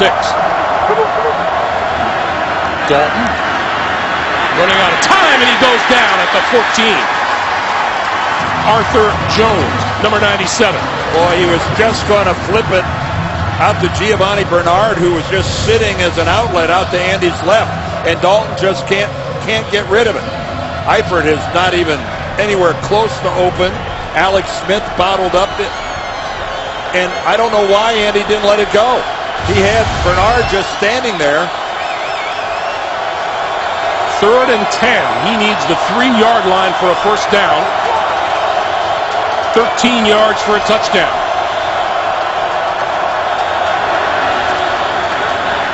Dalton to the end zone. Diving, incomplete. Pass intended for Eifert. And again, that time, Dean Pease really mixes it up, comes with only a 3-man rush, and drops into complete coverage, zone everywhere. And it would have been a heck of a catch by Tyler Eifert, but you can see at the last second, Darrell Smith comes right across his forearms. Watch him come across the forearms, making it hard for him to hold on to the ball as he falls. And now Mike Nugent from 32 yards out. He missed a 42-yarder earlier. And this one is right down the middle and good. First points of the day for the Bengals. 17-3 Baltimore. The NFL on CBS is sponsored by Southwest Airlines. Find our fares online only at southwest.com. Taco Bell. Sometimes you gotta live Moss. And by Kelley Blue Book. Everything you need to make a smart new car decision is at kbb.com. It's an all-new night of comedy on CBS, beginning with How I Met Your Mother and Two Broke Girls, followed by a new Mike and Molly and Mom. It all starts tomorrow at 8/7 Central, only CBS. Greg Gumbel, Dan Deerdorf back in Baltimore. It'll be interesting to see now the effect that this has on the Cincinnati defense, although they have played well today, Dan. Keep in mind, the Ravens have 2 touchdown drives. One of them was 53 yards, but of those 53 yards, 48 yards of it was on a penalty. Their other touchdown drive was 11 yards. So if you subtract that penalty, they have 16 yards of offense resulting in 14 points. So that makes your point about the fact that the Cincinnati defense has pretty well throttled the Baltimore offense. And if they're looking at, 80 or more yards to go, they're looking at an eternity, at least in their first half production.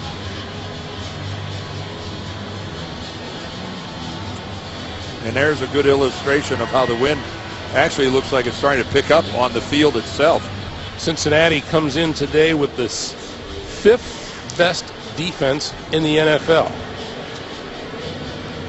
Now here in the third quarter, the Ravens would be moving into the wind. Jacoby Jones in the end zone deep. And will not get a chance to return this one. It'll come out to the 20-yard line. On the touchback, we go back to New York. JB, Dan Marino, take it away. Ooh, once again, Greg, it's Nick Foles. Nick Foles, he's on fire. Last 2 games, that's 9 touchdown passes. 15 on the year with no picks. This 45-yard touchdown to Riley Cooper. Philadelphia up 17-3. And how many picks? Zip, 0, bagel. Greg Gumbel, Dan Dierdorf. Nick Foles is having himself a good couple of weeks, huh? No kidding. First down from the 20-yard line. And Flacco to throw. Underneath, Jacoby Jones. And Jones gets about 9, close to the 30-yard line.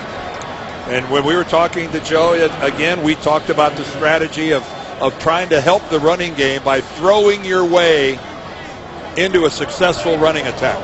And that's what I think they're trying to do here on first down by throwing it so often. Alaska.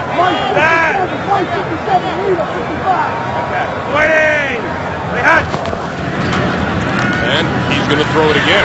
Pulls it down. Rice in the backfield and brought down for a loss. Well, Reggie Nelson is spying on Ray Rice. His job on this particular defensive call, he's just squatting down, and he's got Rice measured. And the minute he sees Flacco's going to dump the outlet, wham, he is right on it. Well, Ray Rice, when we talked to him yesterday, he said, I'm due. And you know what? We're all due for a complete football game. Well, those 10 rushing yards are on 6 carries. He's got to be frustrated. On 3rd and 6, Flacco going to throw, and that's complete to Torrey Smith for a first down across the 30 to about the 31-yard line. Tackle made by Adam Jones. Adam Jones arguing that he got the ball to come loose. I don't think there's any question. Yeah, it's after Torrey Smith is on the ground. He's digging at the football, but it does come loose. But Torrey Smith had secured the catch, made a couple steps prior to that. That's a complete catch. And this is Rice. Nothing. And Rice is just not being able to get any running room at all. Let's get another update from New York, guys. Hey, Greg, Dan Dierdorf like touchdown scored this way. Set up by a big punt return. Pittsburgh's Le'Veon Bell up the middle, 4 yards for the touchdown. 17-3 Pittsburgh. Grind him out. Let the O-line do its job. Greg Gumbel and Dan Dierdorf. JB, you speak the truth. That's what touchdowns are supposed to look like. JB, you have awakened the bear. A.Q. Shipley, you can see when he's flexing his hands like that, he took a shot and he's trying to get the feeling back in his arms and his hands. Now things getting a little thin on the offensive line for Baltimore. Yeah, keep in mind that Shipley's playing the left guard spot that was vacated by Kelechi Osemele, who unfortunately is on injured reserve. Going to need back surgery. Shipley, one of the shorter offensive linemen in football, at 6'1", but a good, solid technician. Not a Pro Bowler, but a good, solid player. Taking his place, number 76, Ja Reed, a third-year lineman out of Central Florida. 2nd and 10.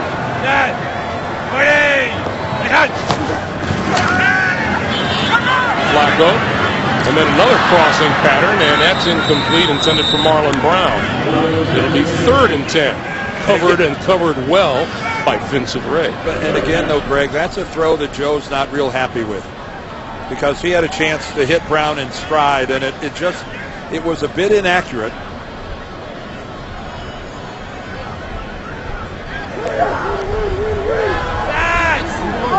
Third and 10.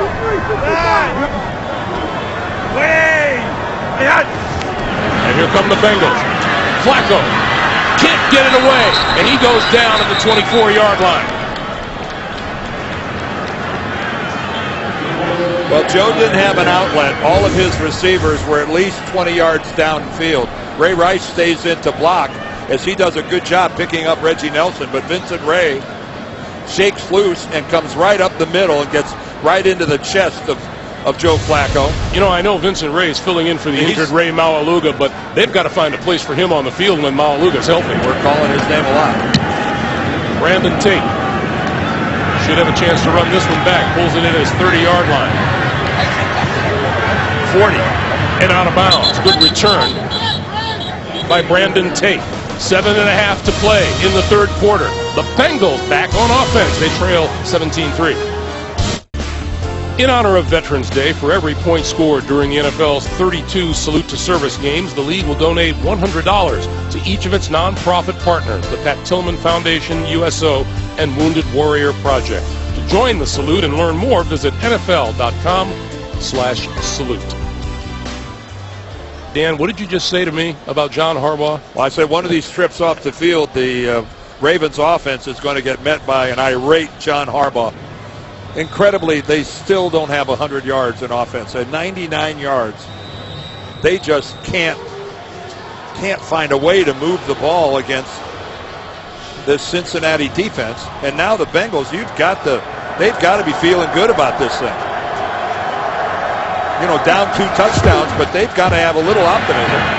Dalton back to the air, and that ball is intercepted. I believe it is. Picked off by Ladarius Webb. And we have a penalty marker down. And a lot of conversation.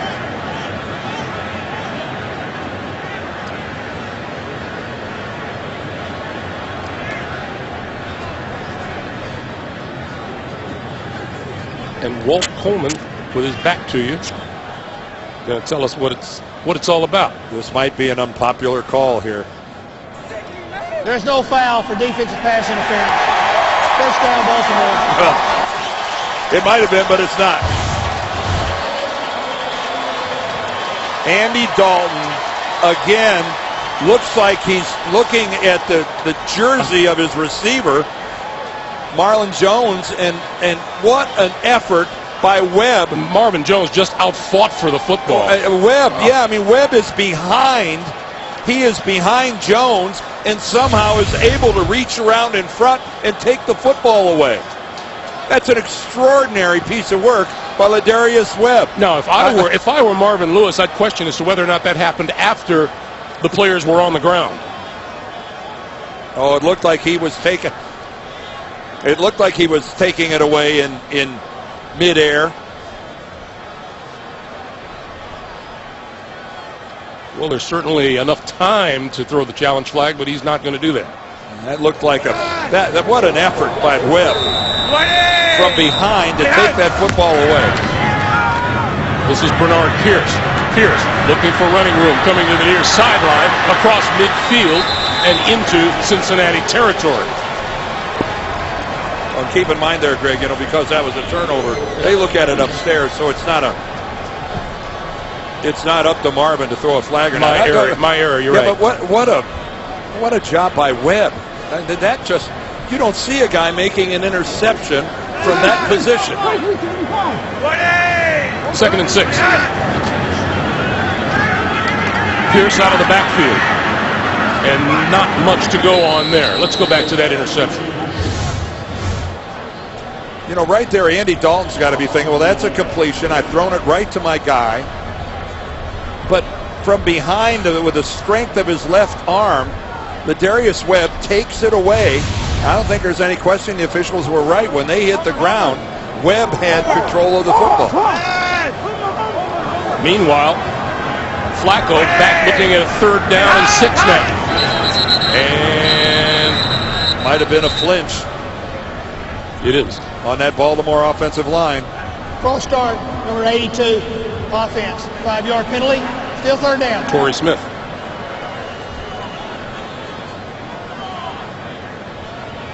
Well, they flagged Torrey Smith at the wide receiver position, but they were Looked like multiple tremors up and down that offensive line. And again, another 3rd and long situation for the Ravens.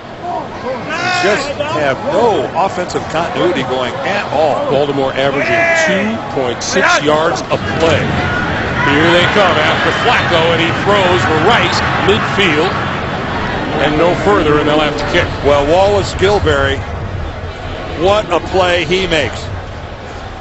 Coming from a defensive tackle spot, he flows out and he takes down Ray Rice before he can get in behind his convoy. Man, this Bengals defense is just playing really good football.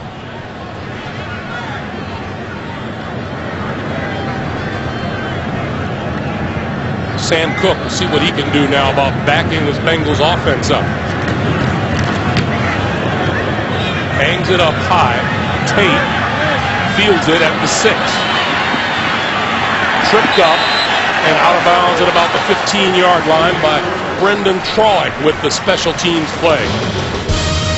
Dalton and the offense back on the field.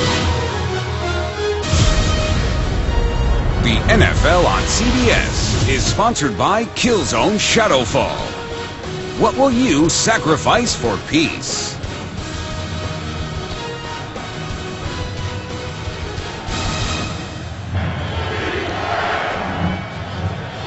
.5:23 to play in the 3rd quarter. And Andy Dalton, you look at his numbers, it's time for him to start putting some good ones on the board. This has been Jarvis Green Ellis for a couple. Yeah, 11 of 28 without a touchdown and toss in a pair of interceptions. That is about as dismal of a set of numbers as you'll see a quarterback have in the National Football League. And over a 2-game span, it's no touchdown passes and 5 interceptions. Right. A lot of yards against Miami, over 300 yards, but who cares? You throw 3 picks and no touchdowns, it doesn't matter. Dalton to throw. With time, gonna go deep. Double cover down the middle of the field. It is caught at the 40-yard line by A.J. Green. Oh, what an acrobatic grab. Well, Jimmy Smith and James Ahedebo are there, and Ahedebo has the ball, but it bounces off his hand. It just caroms right to A.J. Green. Ahedebo actually gets a hand on it. There's no way he can control it. He just gets a hand on it. And boy, there's Andy Dalton right into double coverage, and it works out. You know, your first impression is what makes him throw that ball, but well, A.J. Green is at the other end of it. You couldn't even think about throwing that to anybody other than Green. That one is tipped and almost intercepted on the far side of the field. Yeah, tipped. 2 Bengals got their hands on that. At the line of scrimmage. I think Courtney Upshaw might have got a hand on it. Jay Gruden, the offensive coordinator of the Bengals. Take a look at it right there. That is Upshaw. He just grazes it, but alters its trajectory. 2nd and 10.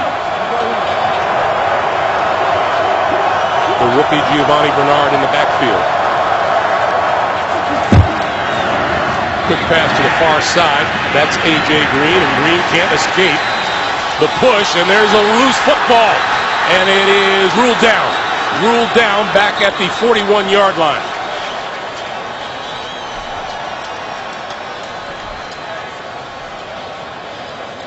Darrell Smith's visions of The grandeur. ruling is down by contact. 3rd down. Let's go back and listen.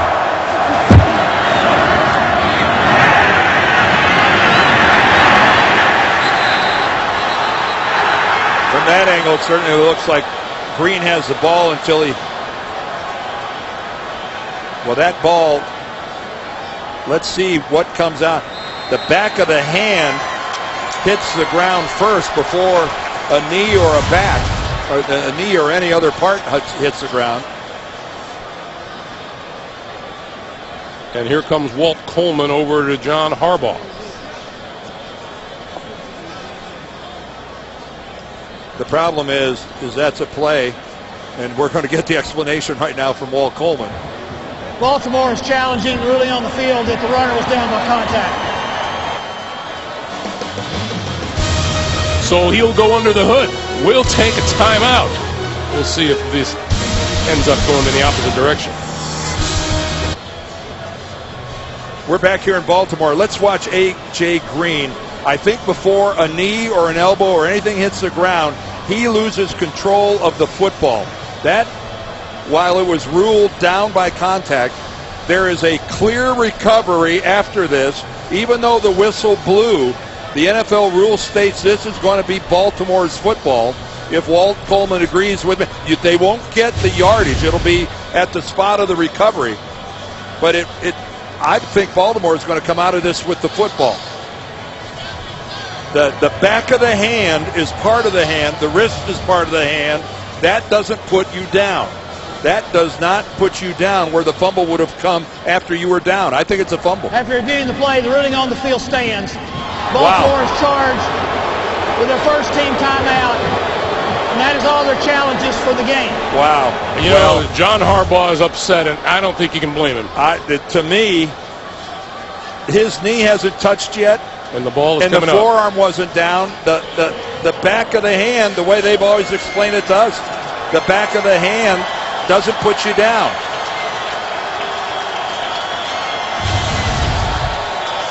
Well, I'm sure that'll be talked about all week.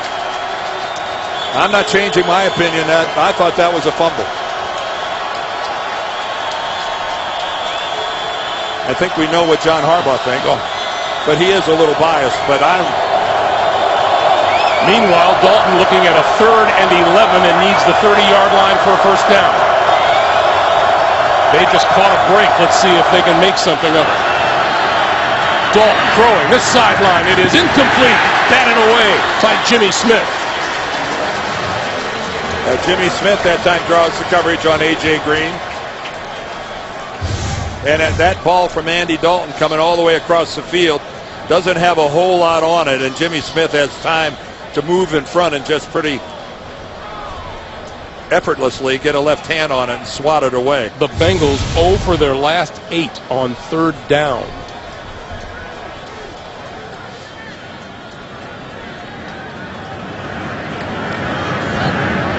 That one goes straight up in the air. He may not get double figures on this punt. That's rolled out of bounds at about the 25-yard line. That's a 16-yard punt. Nothing to write home about. Coming up next, Peyton Manning and the Denver Broncos, Phillip Rivers and the San Diego Chargers, or the Texans taking on the Arizona Cardinals. Check your local listings for the game in your area. Well, kudos to the Baltimore defense. After Cincinnati getting what I thought was a break, they stiffened and forced that punt. The pitch for Rice. For a couple. And we've been saying that all day long. Well, Jim Caldwell goes to a run this time on first down and can only come up with a couple. Again, we want to reiterate Ray Rice maintaining that he is 100% healthy, that the left hip flexor that he suffered in week 2 is in the past, and that he feels great, and he's irritated at people talking about that maybe he's lost it. But yet he has 12 rushing yards today. That pass is complete to Marlon Brown, and that's a first down. Well, this undrafted rookie from Georgia, what a pleasant surprise for the Baltimore Ravens. And that ball from Joe was a little bit behind. He had to reach back and go up and get it. I'm telling you, when you get this kind of production from an undrafted free agent rookie, you have kudos to Ozzie Newsome. He has hit another home run. Rice again. Dancing, but nowhere to go. Michael Johnson is just, can't hardly blame Ray Rice for that. Johnson was there. Vontez Burfict. Now, Dan, they've been able to survive today without the running game, but that's been due to a lot of help in some quarters from the Bengals. But the Ravens can't expect to progress very far with no running game. Well, they haven't won this game yet. There's a whole quarter to go, and they haven't shown any life. Flacco under pressure and had to get rid of it in a hurry. Reggie Nelson was coming in. from the far side. Well, I think you can see the frustration on Joe Flacco's face. 3rd and 9. You have the year they had last year, although they staggered into the playoffs. But then that unbelievable playoff run where Flacco has 11 touchdowns without a single interception. 3rd and 9. Flacco throwing far side of the field, incomplete. Intended for Torrey Smith and covered over there by Adam Jones. I think it's fair to say, Dan, that considering the reputations these two teams had, we expected a lot more offense than this today. Well, that's interference. Wow. That's blatant interference by Adam Jones, who gets away with it. And John Harbaugh, you have every right to go, where's the flag? Jones is pulling down Torrey Smith's arm before the ball is even anywhere near him. 4th and 9. Line drive, kick, and returnable from the 10-yard line. Brandon Tate. And Tate across the 15 to about the 17-yard line. Let's get another update from JB and Dan Marino in New York, guys. Greg and Dan, that name again, Nick Foles. Yes, Nick Foles, 3rd touchdown of the day, 10 in the last 2 weeks for Riley Cooper, 32 yards, 27-10, Philadelphia. Boy, talk about capitalizing on an opportunity. Greg Gumbel, Dan Dierdorf. Call him Cooper Loop. Wow, that is. And Riley Cooper, how about the year he's having? Yeah. Considering that it started in a cloud of controversy.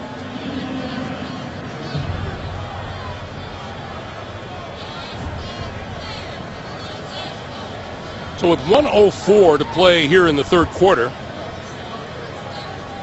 we're gonna punt this ball again. Right? We've had no explanation from Walt Coleman.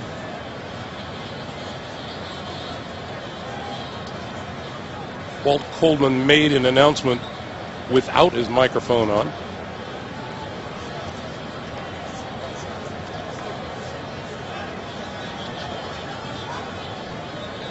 By the way, Kevin Huber of the Cincinnati Bengals punting for an average of less than 30 yards a kick today. Well, we saw no flag, nor have we heard an explanation. But we're But they are kicking it again. We're re-kicking nonetheless.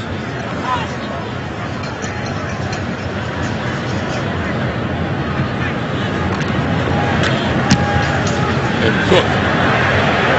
And Tate gathers this one in exactly where he picked up the last one at his own 10-yard line, and he's back to about the 22 or the 23. Oh, good lane integrity that time by the Ravens punt coverage. That is the way you're supposed to do it. So 54 seconds to be played here in the 3rd quarter. And Andy Dalton, who is 13 of 32 on the day.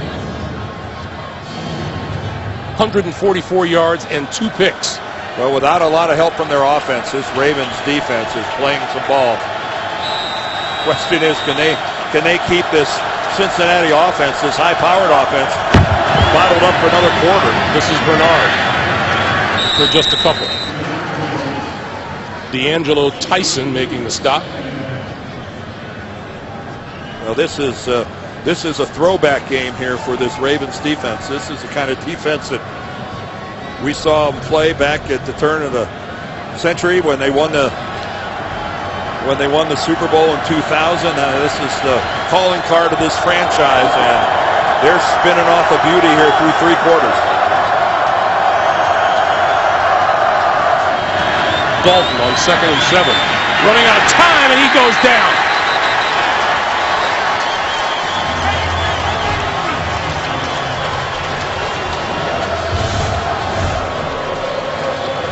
Looked like Elvis Doomerville. Oh. And he just gets inside Andrew Whitworth.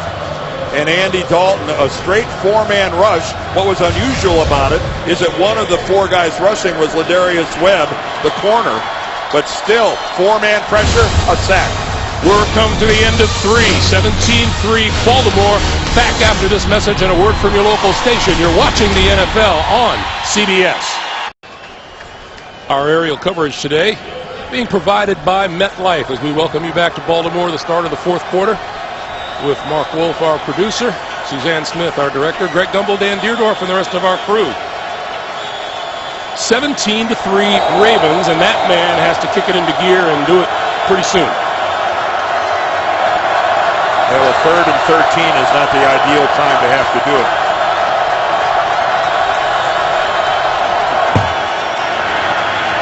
Dalton going down again. Doomerville leading the way. Well, this is just a manhandling by the front wall of this Baltimore defense. Granted, with a lead, 3rd and 13, the deck is stacked in their favor, but they are just collapsing the pocket all around Andy Dalton. And just, he disappears under a wave of purple shirts. Huber gets a better punt away this time. Camden Doss at his own 41. And back to his own 45. And no more. And the whistle is down, and that ball does not officially come out.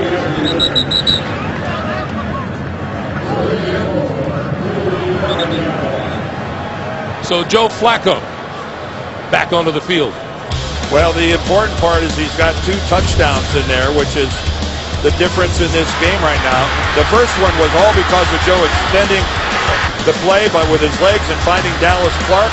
He gets hit trying to throw it, and that's the pick. And there's his last throw for a touchdown that went to Torrey Smith, who climbed the ladder, went up and got it, made a beautiful catch. But he gets 2 touchdowns.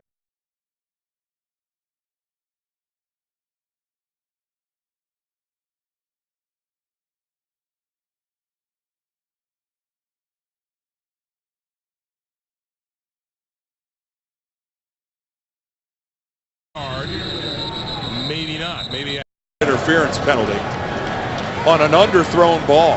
So it's not like it would have been a clear-cut touchdown. That ball was severe. If Reggie Nelson would have turned around and played it properly, he might have had a chance at an interception instead of a huge interference call. Flacco has been sacked 4 times today. Dalton has been sacked 3 times. Flacco to throw, and that is incomplete. Penalty marker. His receiver ends up on the ground, Torrey Smith.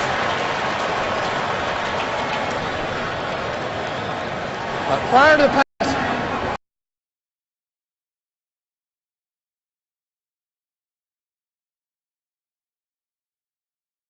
Prior to the pass, holding, number 23, defense.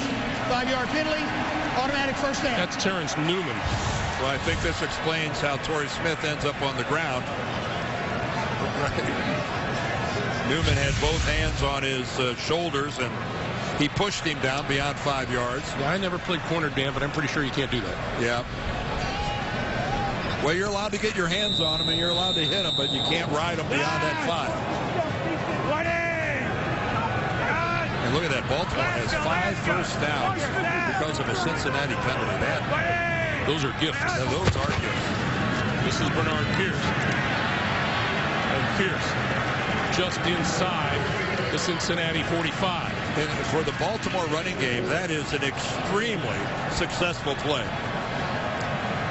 For 5 yards on a first down. That has been a rarity in the Baltimore rushing attack today. The big Baltimore rush today has been Tyrod Taylor, the quarterback in on an end around. Yeah, he did that. He got that for 18 yards. 2nd and 5. Movement up front. That's A.Q. Shipley, the left guard. Full start, number 68, offense. 5-yard penalty, still 2nd down. He was eager to get out there and make a block. Dan, from the very beginning, you have pounded it into all of us on our crew here that this is the kind of game the Baltimore Ravens win. Well, I just don't recall in John Harbaugh's tenure where they were so vocal about the importance of the game here at home at M&T, where they are just a radically different team. They always hold serve here when they have to. 2nd and 10. That pass almost intercepted on the near side of the field by Vontaze Burfict. Well, that is 2 interceptions that have been dropped by the Bengals. Now, perfect, that would have been a highlight material having to go out there. He got it to come back to his body, and I can't call that a drop. I misspoke when I called that a drop. And the way he had to lay out for that, that would have been a thing of beauty. But Crocker dropped a sure one earlier. So Flacco on 3rd and 10, and he throws up the seam, and that one is intercepted at the 30-yard line by Terrence Newman. Newman on the return, looking for blocks, not going to find any. And he's brought down at his own 28-yard line.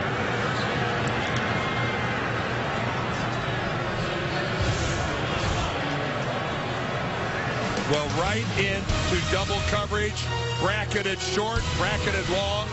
Terrence Newman makes a pretty easy interception. 2 giveaways today by the Baltimore Ravens. They're within 1 of their entire total last season. Well, I have seen some teams do a good job disguising coverage. We're going to look at it after this play. Masterful by Cincinnati. Dalton, sideline. Batted down by Ladarius Webb. Let's go back to that interception. You hear about disguising a coverage. See Terrence Newman right here? Terrence Newman looks like outside coverage. The outside coverage actually belongs to that guy, Reggie Nelson, on the inside. Watch him bail out, and then Newman falls back inside. Joe Flacco not expecting that at all. That is a brilliant design by Mike Zimmer. Joe Flacco thinks Newman is locked up on the outside, and he falls back to the inside, completely unexpected. Dalton now 2nd and 10. Little pump fake and throws it up the middle and wide open. Close to midfield is A.J. Green for a first down. In a rare instance where the Ravens defense loses track of A.J. Green. He hasn't been that wide open in a long time. And again, just working out of the slot, A.J. Green, and he's able to just find a big soft hole in that Ravens zone before Hedebo could put a hit on him. So the Bengals now at their own 49 with a new set of downs. 11:50 to play in regulation.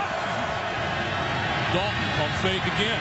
And this one over the middle, and he's got his man again inside the 35 to the 33 is Green. And rookie Matt Elam, he's back there in coverage, and he loses his footing and ends up on the ground. Again, a big hole in that zone, and you can see Elam is already on the ground. A.J. Green almost dropped that thing and was able to pull it back in. Green now 6 catches for 91 yards on the day. Well, this is defying everything the Ravens have said about not letting A.J. Green do the damage. Bernard out of the backfield, trying to turn the corner, and Jimmy Smith won't let him.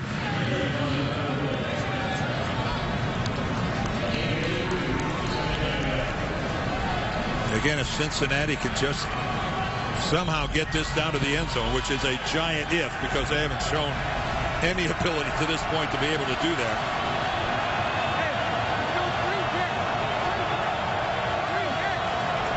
Last couple of passes, his offensive line has given Dalton some time.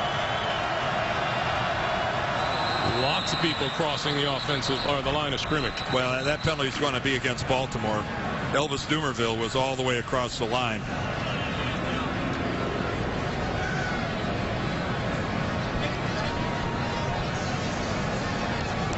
Neutral zone infraction, number 58, defense unabated to the quarterback. 5-yard penalty, still 2nd down. Now, Dumervil guessed the snap count, and Andy Dalton changed it up, and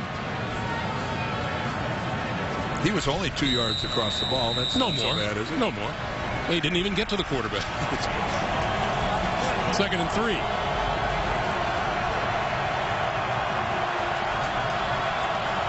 Baltimore fans cheering on their defense. Ravens threatening blitz. Dalton on the run, can't escape, goes down at the 30-yard line, courtesy of D'Angelo Tyson.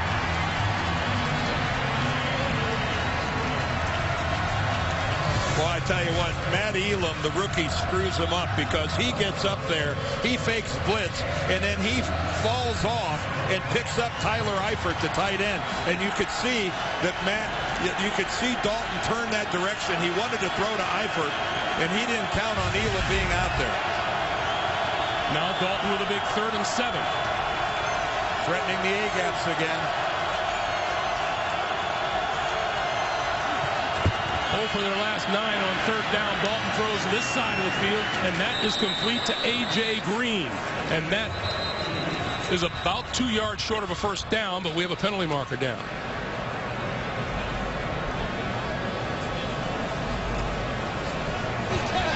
Offside, number 21, defense. 5-yard penalty, still 3rd down.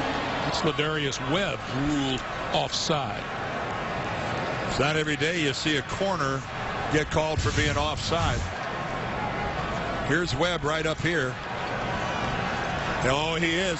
His momentum, he's walking towards the line, and it's like his momentum got away from him. And he just couldn't keep from stepping into the neutral zone. So now it's 3rd and 2.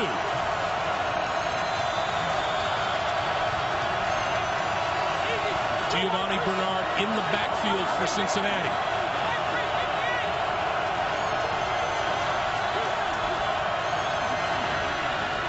Dalton going to go for it all. Incomplete inside the 5-yard line to Mohamed Sanu. Covered by Ladarius Webb. Sanu wanted a call that's not coming. Well, Webb, you can see instead of the jam at the beginning falls off, but look at Webb play the football. Wow. He's going up there, but he pulls the arm down. I think that's a good no call on Webb. He doesn't grab the arm until after the ball was there. Meanwhile, Marvin Lewis has to go for it here on 4th and 2. 9 minutes to play. And the Ravens called timeout. Timeout now, Baltimore. Second charge team timeout, Baltimore. So Baltimore down to 1 timeout. And 9:03 to play. Well, but on a 4th down, you don't want to make a mistake. You don't want to find yourself with 10 people out there or 12 or whatever was going on, and the Ravens smart to take a timeout. And no reason to kick a field goal here. No, you need 2 touchdowns to tie this thing up. You know, if it's 4th and 8 or 9 or 10, maybe you kick a field goal, but not 4th and a yard and a half. Walt Coleman yelling at the Ravens defense, guys. Get back out here. Let's play. It is a Ravens defense without Haloti Ngata, who is on the sideline. Remember, he suffered a sprained knee in the first half, has played sparingly. 4th and 2. And these types of plays in the past, protection has been a problem for the Bengals.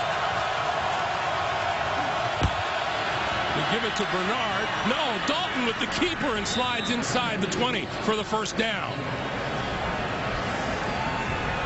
Well, Andy Dalton is not Robert Griffin III nor Colin Kaepernick, but on a 4th down situation, he does the read option, and when he saw the collapse by Dumerville to the inside, he just kept it himself. Relatively easy conversion. Good play call. Bengals keep the drive alive. 1st down at the Baltimore 18. Dalton under pressure. Little flip to Bernard. Bernard, 15, 10, 5. Touchdown, Cincinnati. Against an all-out blitz, a screen can be a devastating call, and that's exactly what this was. The Ravens blitz. They commit a lot of people to the upfield. Matt Elam blitzes play side and can't get back in. And downfield, Tyler Eifert ends up with a good block downfield. And he did a good job of not holding Jimmy Smith. That just worked out for Cincinnati to have that screen called into the Baltimore blitz. The extra point is good. 8:22 to play here in the 4th quarter. The Bengals pull to within a touchdown. It's 17-10 Ravens. NFL on CBS is sponsored by AT&T. Rethink possible. Toyota Care. Scheduled maintenance, no cost. And by Ameriprise Financial. More within reach. Well, the Cincinnati Bengals just served notice not to count them quite out of this one yet. Again, a win for the Bengals would give them a pretty good hold on the AFC North. However, Baltimore with a win, and they jump right back into the thick of things. Remember, with another meeting with Cincinnati on the very last day of the season. And that was what was really uplifting the Ravens, knowing that they had some control coming into today, knowing they still had both of their games with Cincinnati. Jacoby Jones in the end zone. This one will come down short of the end zone, and Jones on the run at the 10. And across the 20 to about the 24-yard line. Well, this Bengals defense has stood tall. Can they stand tall again with 8:16 to play in the fourth? Those of you just joining us here in Baltimore, Greg Gumbel, Dan Deerdorf, 17-10. The Ravens leading the Cincinnati Bengals. The Bengal defense has stood tall today. They have allowed Baltimore 126 total yards on the afternoon. And take a look at that. Ray Rice, 23 total yards. That's in 13 touches. Flacco on the slant off the fingertips of Torrey Smith. It'll be 2nd and 10. And it's not that the Ravens have been predictable. They've been very aggressive throwing the ball on first down. Well, Dan, does that play not tell you what little faith they have in their running game right now? Yes, it does, and for good reason. They can't run. At a time when they need to take the air out of the football, take some time off the clock, Flacco comes out throwing. The story of this game, the Ravens have 126 yards of offense. Flacco over the middle to Rice, and Rice down at about the 27-yard line. And Cincinnati will take that kind of a play every down. Vincent Ray, what a football game he has played today. He has been all over the place, making his second start for Ray Malaluga, who missed this game again with a knee for the second week in a row. Flacco, Marvin Lewis hoping to have him back next week. 1 out of 4 for 4 yards thrown for Flacco here in the fourth quarter. He's going to throw it again, and on the blitz, the pass is caught across the 35-yard line by Jacoby Jones, and that'll be a first down. Boy, look at Jones cover up that football. And that'll be a flag. Oh, Torrey Smith knocked Vontaze Burfict to the ground. Now, I thought Burfict was being overly aggressive, and that play was over, and he kept pushing Jones. But then Torrey Smith comes in and shoves Burfict to the ground, and you know the way this works. The last guy ends up being the guy that gets caught. Walt Coleman is our referee. After the play is over, personal foul, number 82 for the offense. The play resulted in a first down, so it'll be 15-yard penalty and 1st and 10. All right, I thought Vontaze Burfict shouldn't have shoved. He could have been flagged, I think, for shoving Jacoby Jones to the ground, but he wasn't. But then Torrey Smith, in front of everyone, and I mean everyone, makes it easy for the official to throw a flag. I thought Burfict played way beyond the whistle, had no reason to shove Jones to the ground like that. He gets away with it. Torrey Smith does not. Now the Ravens get the first down, and then the penalty shoves them back deeper than when they were when the play started. It was a dead ball foul. 1st and 10. Rice.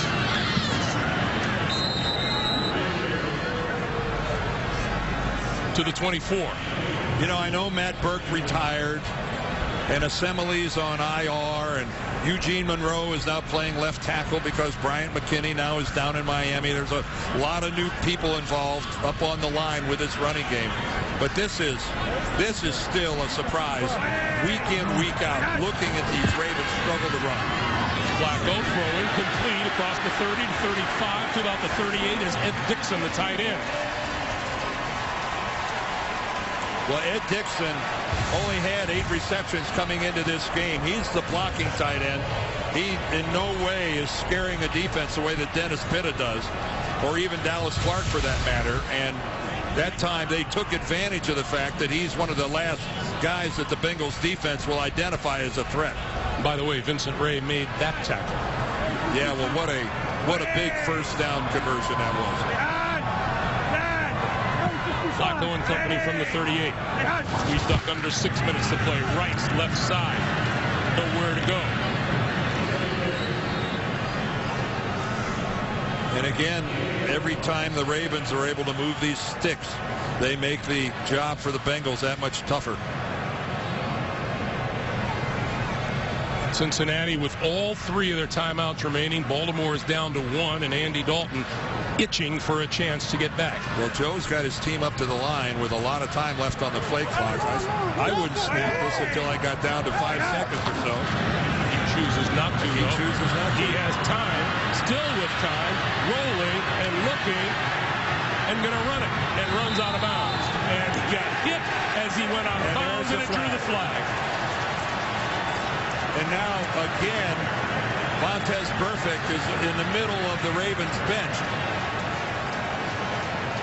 And this, if this is a personal foul against Cincinnati, a major error. After the play is over, personal foul, unnecessary roughness, number 55, defense. 15-yard penalty from the end of the run. First down. Where is Joe Flacco? You know, again, on the border. On the border. Burfict launched himself. When he left his feet, Joe Flacco was still in the field of play. Hard to tell whether Marvin is upset at his player or at the call. It's hard to get upset with Vontaze Burfict. He is, when he leaves the ground to hit a guy who's in the field of play, it's really, what are you supposed to do? 5 minutes to play. Flacco with time. Gonna go for it all. Torrey Smith deep behind the secondary, incomplete.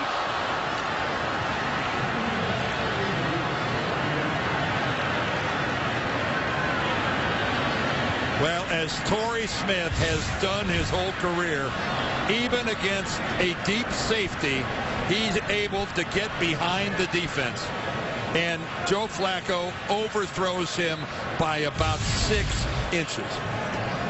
But in a pass that went about 50 yards in the air, that was an incompletion by about 6 inches. And again, the wind at his back. You wonder if that was a factor. Rice can't get anywhere. Michael Johnson, Reggie Nelson with the play. And Ray Rice's inability to get going is just, what a story it is here in Baltimore. And you can just see and feel the frustration just radiating from Ray Rice. We could certainly sense it the other day. 2 out of 13 on third down today for the Ravens.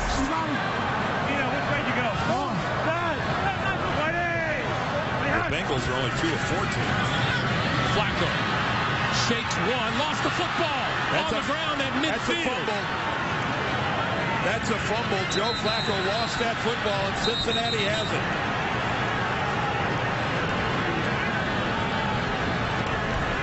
Flacco at the bottom of the pile, but without the football. That's James Harrison reaching in.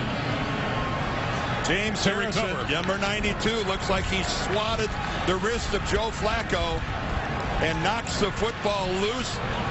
When Joe's hand started forward, it did not have a football. That is an obvious fumble.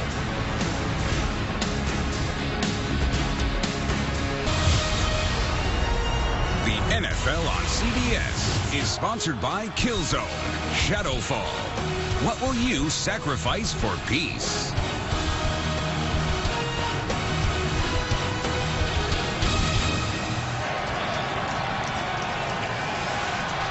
Welcome back to Baltimore. 4:01 to play. 17-0 Ravens at halftime, and the Bengals have clawed their way back.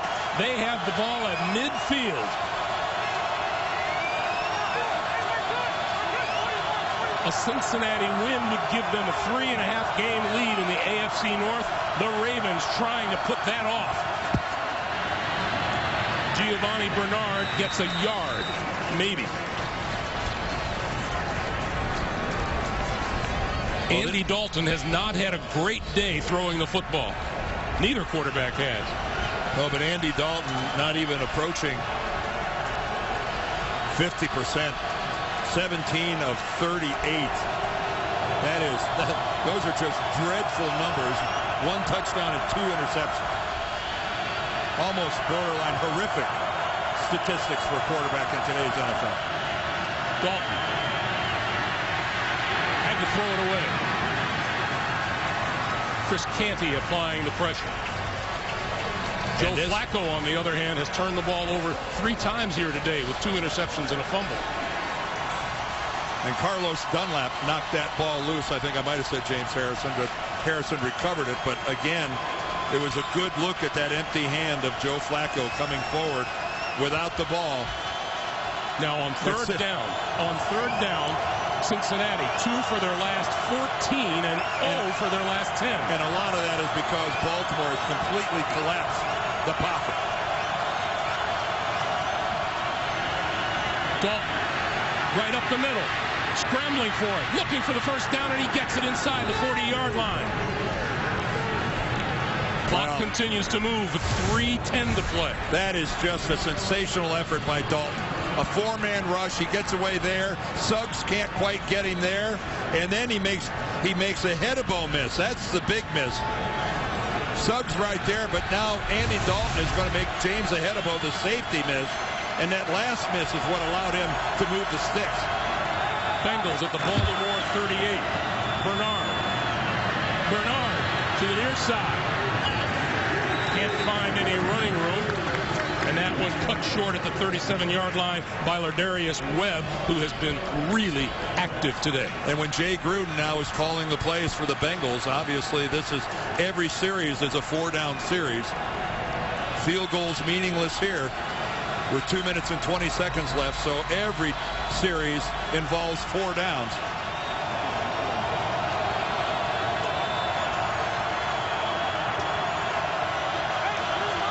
Second and 9.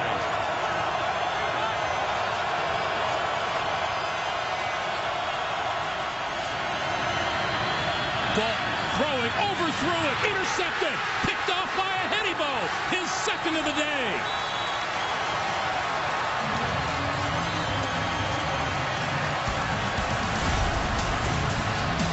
And another miserable day for Andy Dalton is approaching its end.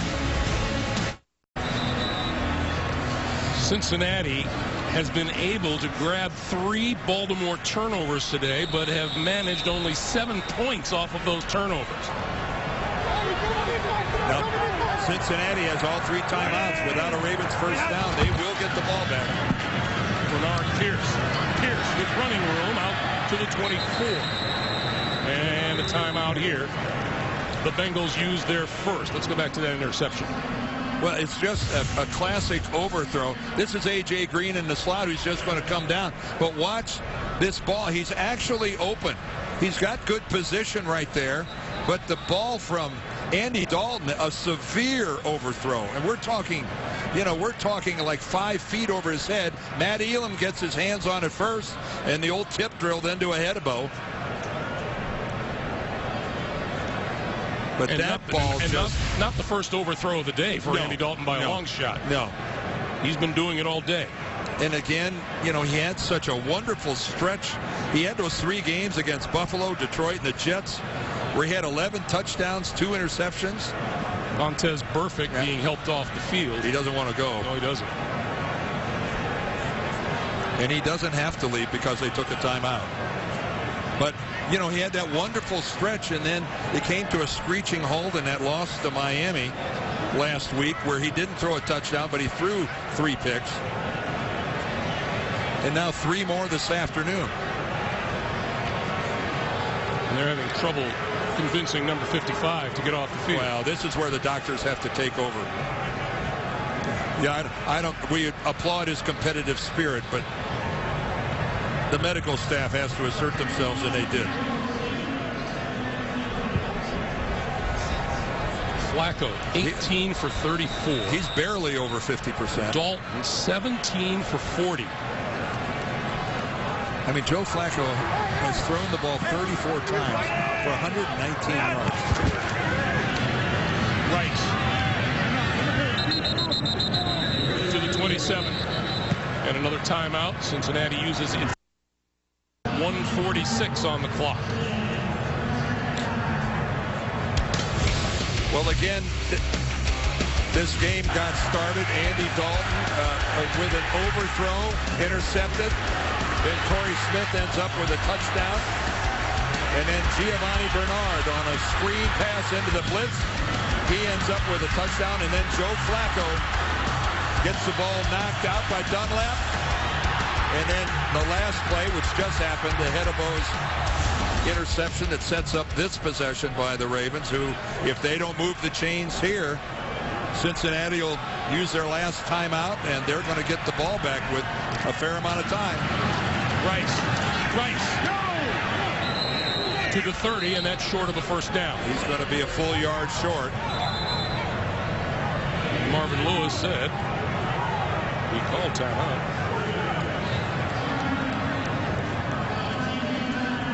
And so that is all of the Bengals timeouts for the day.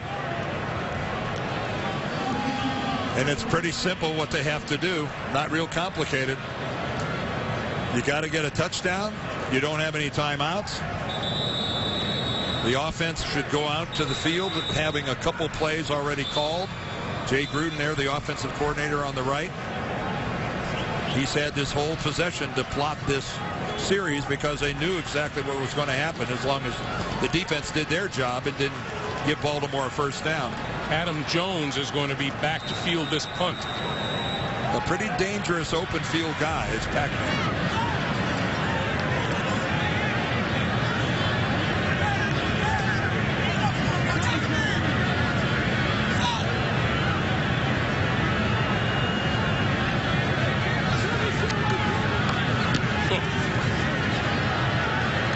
Jones at the 25. And out to the 40-yard line. Pretty good return. So here comes Andy Dalton again. No timeouts and a minute 28 on the clock. And right now, you know that Suggs, Dumervil and company, they've had a pretty good day of collapsing the pocket around Andy Dalton. Dalton has been sacked 4 times. The big play guys to the top, A.J. Green, Giovanni Bernard right there. The game changers for Cincinnati. Dalton, Eifert. And Eifert about a yard shy of a first down at the 49-yard line. 1:20 on the clock. And Andrew Whitworth, the left tackle, he looked to be a little shaken up. It took him a moment to get up and get back to the line of scrimmage for Cincinnati. Dalton had it tipped at the line of scrimmage, incomplete, and that stops the clock with 1:03 to play. And that's at least the third that I can recall where the Ravens have tipped an Andy Dalton pass. Again, the key for the Ravens, keep everything in front of them. Try to keep the guys in bounds if at all possible. 3rd and 1. And don't let A.J. Green get over the top. Dalton, that pass is complete for a first down to Mohamed Sanu. The Ravens will give up plenty of those. Coming up on 50 seconds to play. Cincinnati cannot stop the clock.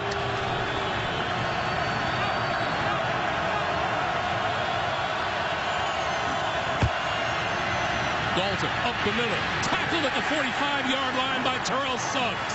Smart play by Suggs, not rushing past the quarterback, but falling into a lane where you think he might try to escape the pocket. Smart football. 2nd and 8. Dalton running out of time. and he goes down at the 47. Elvis Dumervil. Yeah, it's been the story of the game. Defensively for the Ravens, their front group dominating the offensive line of the Bengals. Time is running down. Dalton spikes the ball and stops the clock with 2 seconds to play. And setting up now a 4th and 15.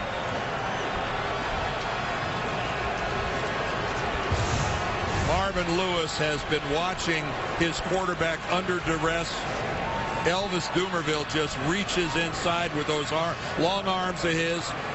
Andrew Whitworth told us yesterday that he felt Dumervil was just unbelievable at being able to bull rush off of the defensive, outside. Credit to the coverage of the Ravens right there, because Andy Dalton wasn't exactly getting ready to throw that football. He didn't even have the ball cocked and ready to go. Here we go. Dalton going for it all. Tipped in the air. Caught by the Bengals. A.J. Green.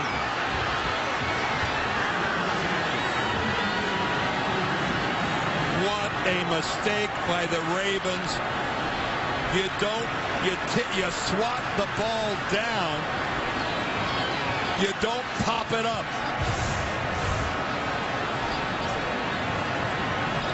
Right there, I'm not sure what he was thinking. He's the last guy, and that ball's on its way to the ground, and he sticks out his left hand and knocks it up into the air. Right there. It's like, it looked like Ehedebo was playing volleyball. Nugent for the tie. And overtime.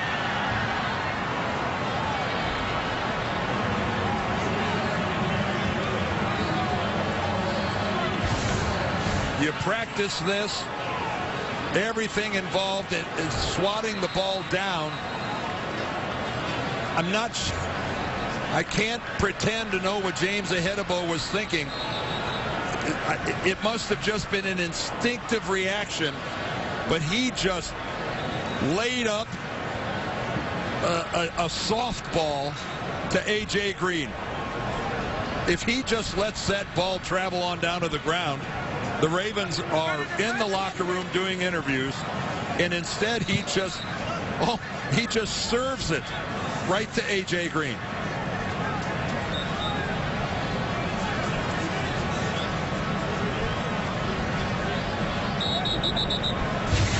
That is not how you practice.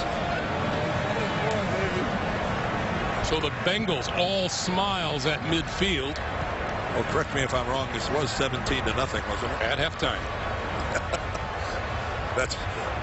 That's why you're smiling.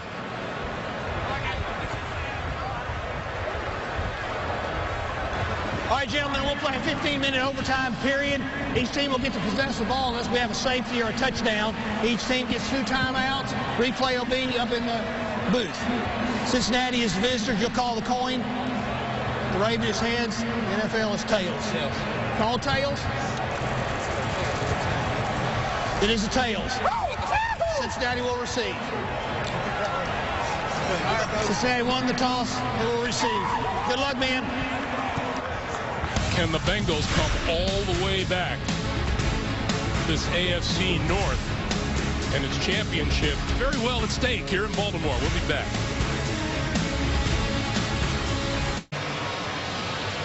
As you might imagine, all is not sweetness and light on the Ravens side of the field. Just a few moments ago, Jimmy Smith giving James Ehedebo an earful. And he doesn't stop after one earful. He keeps it going. Frustration bubbles over. And it's no surprise. You got the game won, and then you give a chance.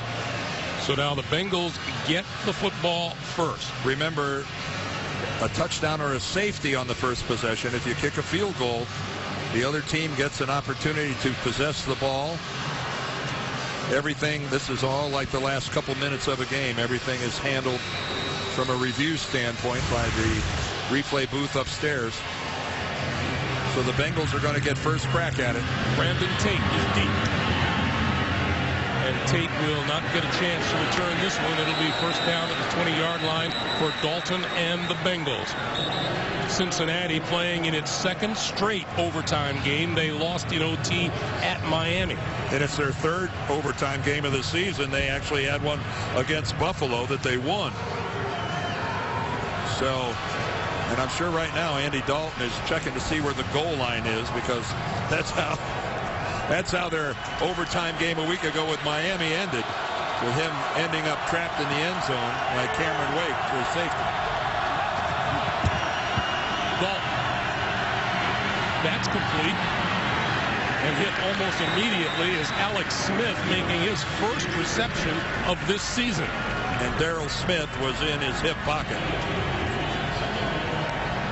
So Smith on Smith. Pickup of 3 yards, 2nd and 7. Well, the storyline of the Bengals offense against the Ravens defense continues into overtime. A clean pocket has been very hard to come by for Andy Dalton.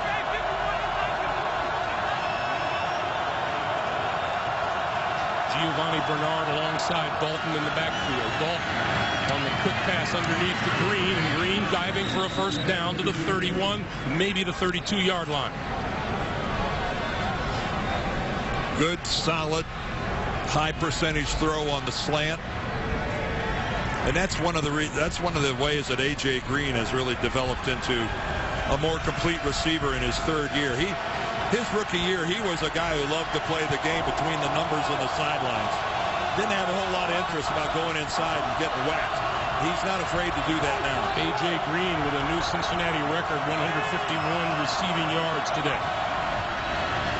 Bernard straight ahead, breaking into the secondary, across the 45 to the 48-yard line, and another first down.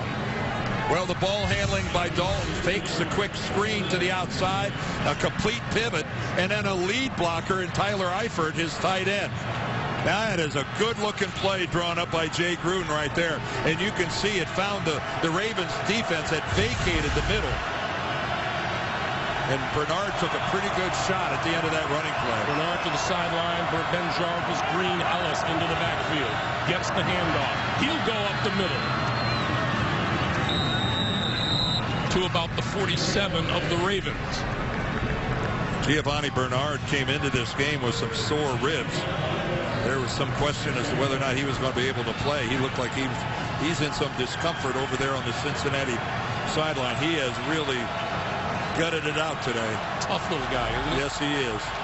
You got to wonder, though, if whatever pain medication they were able to give him isn't starting to wear off here in overtime. 2nd and 5.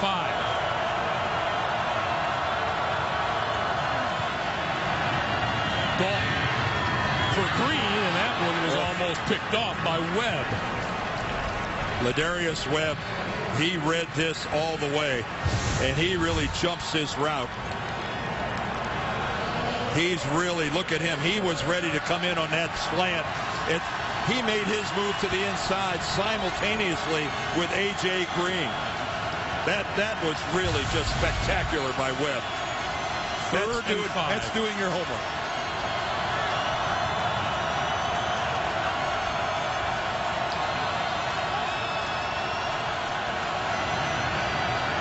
Dalton throwing, and that is caught by Tyler Eifert for the first down. And Darrell Smith, look at the coverage that Smith has underneath. How does Eifert from behind reaches in front of Darrell Smith and makes the catch? Wow, you can't hardly have better coverage. And that ball is loose, and he fights and gains control of it on the way down. First down at the Baltimore 41. Bernard back into the game. Dalton, pump fake. Going deep, nobody there. Eifert went inside. The pass was out to the sideline. Well, that's as good an effort as you're ever going to see from anybody. Tyler Eifert making that reception on the previous play, and I bet you Darrell Smith still is going, how did he do that? How did he come up with a reception there when I had coverage like that? Again, look at this. Darrell Smith, the ball just kind of slides right along his shoulder pads. right to Eifert, who just fought it in. Ladarius Webb has come to the sideline. Shucky Brown is in for him at cornerback. 2nd and 10. Handoff to Bernard. And Bernard inside the 40. He'll be about 2 yards short of a first down. Well, and it looked like Bernard was going to hit the ground. He was yanked backwards and bent down and wouldn't go down.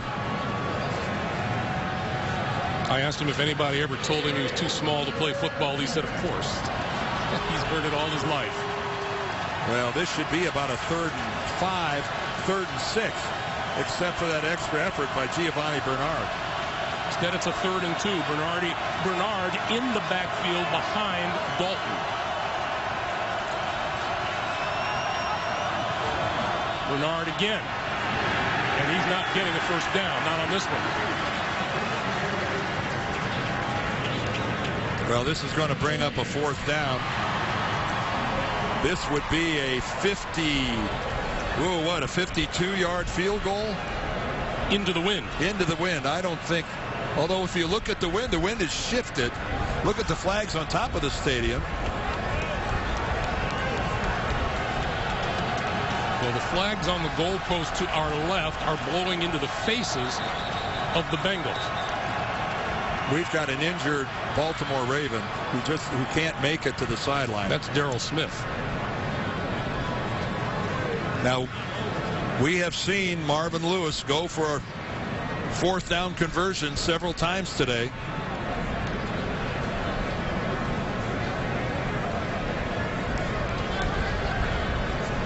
The first one very early in the game on the first possession.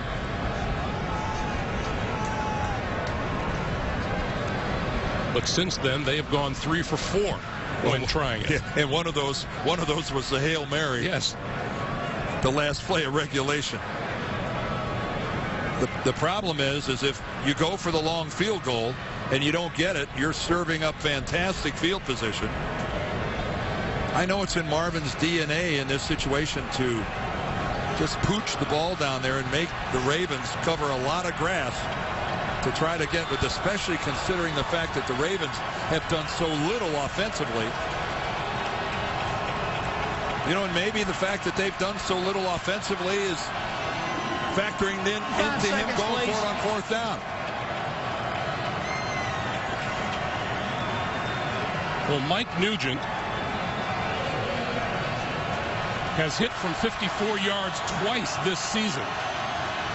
Well, they're going to line up as if they're going to go for it on 4th down.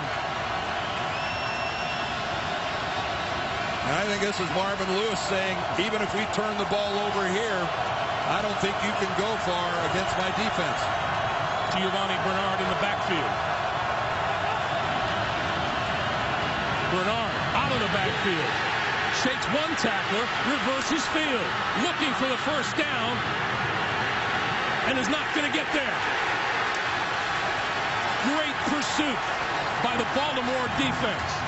Led by Corey Graham and James Ahedebo. And Marvin Lewis has to be horribly disappointed. Opportunity to possess the ball. He has to be horribly disappointed that this worked out, not only not converting, but losing major yardage in the process. And now the Ravens take over at their own 44-yard line. And of course, James Ahedebo celebrating a central player in the Hail Mary being converted.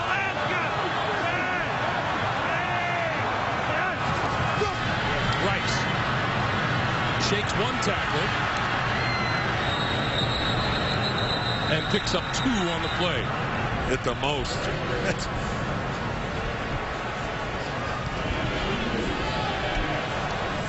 Justin Tucker getting warmed up and hoping for a shot. Ray Rice, 15 carries, 26 yards. This comes off of an 11-carry, 17-yard day at Cleveland last week.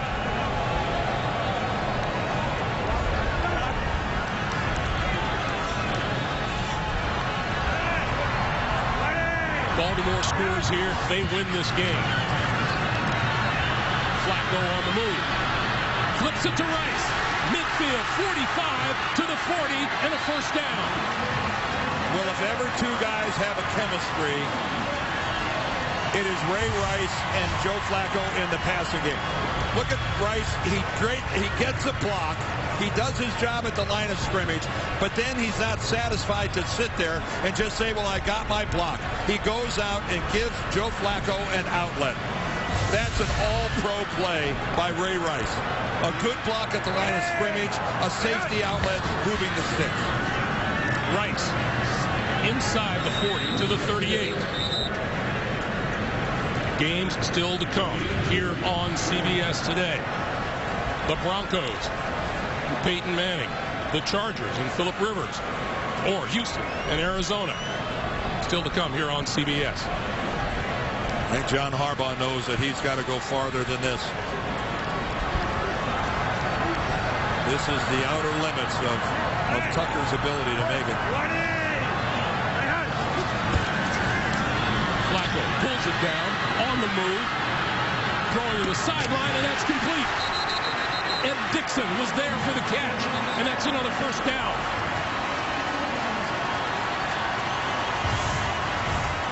Joe Flacco, several times today, has delivered a really good-looking pass, running out of the pocket, buying some extra time. And Ed Dixon fought for control of that football while he was still in bounds and looked like he had completely secured it before he stepped out. In these occasionally gusting winds, nothing is for certain in the field goal department. Marvin called a timeout. First charge timeout.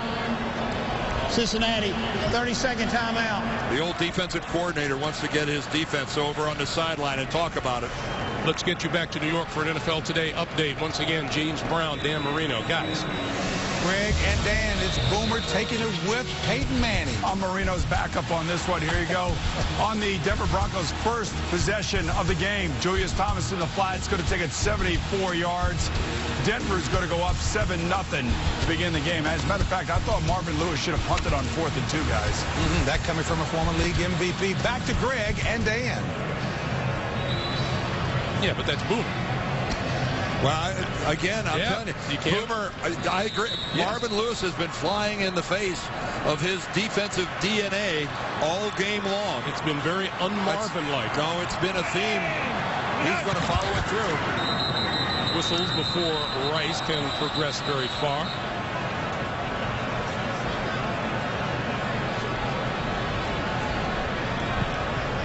The previous play will be reviewed. They wait all this time to buzz Walt Coleman to say, I want you to take a look at this.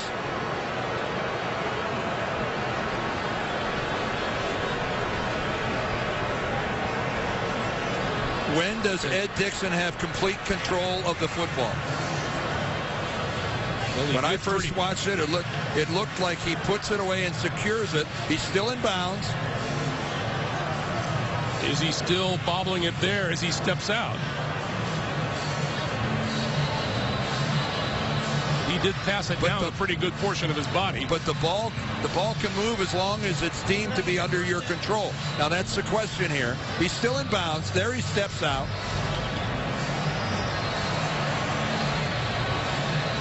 I certainly understand this play being reviewed. But what's taking it so long? Why did they wait so long to decide whether to review it? At some point in time, you got to give a guy credit for making a play. There was some ball movement, but did it look like Ed Dixon didn't have control of the ball? This was called a catch on the field. Or maintain control. Right. This was called a catch on the field. Walt Coleman's going to have to see indisputable evidence to overturn it. All right, no question the ball's loose there, but he's still in bounds. There he's out. That looks like control to me. I just don't know. I just don't know how you could overturn it and call that an incompletion.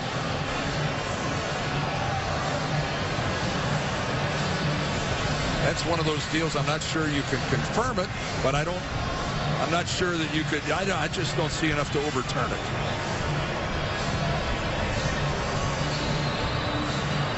It just looked to me like Ed Dixon had control of the football, and that's supposed to be.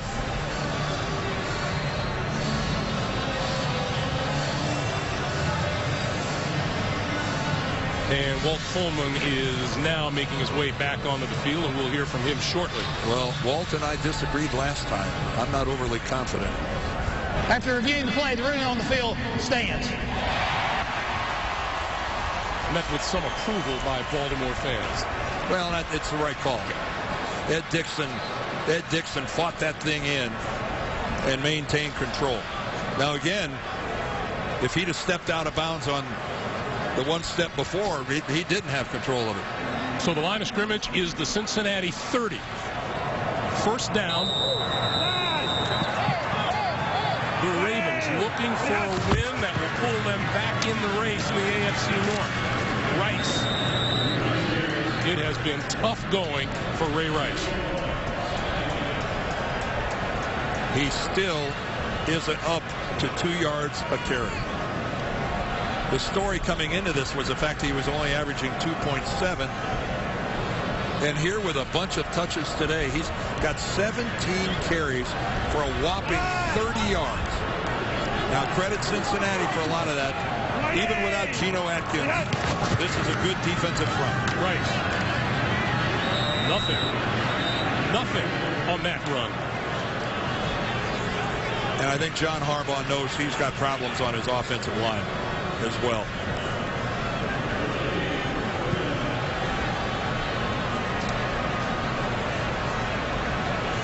Third and 9. And we'll see if the Ravens center this one up.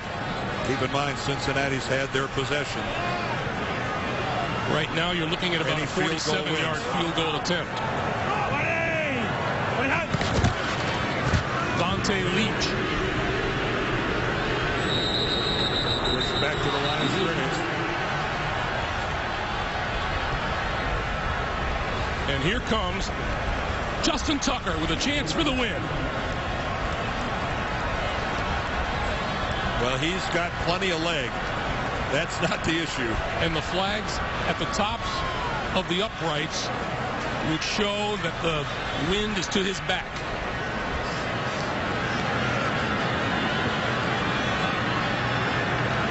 This will be a 46-yarder for the game. Question, will Marvin call a timeout to try to freeze him? And there is a timeout. Second team timeout, Cincinnati.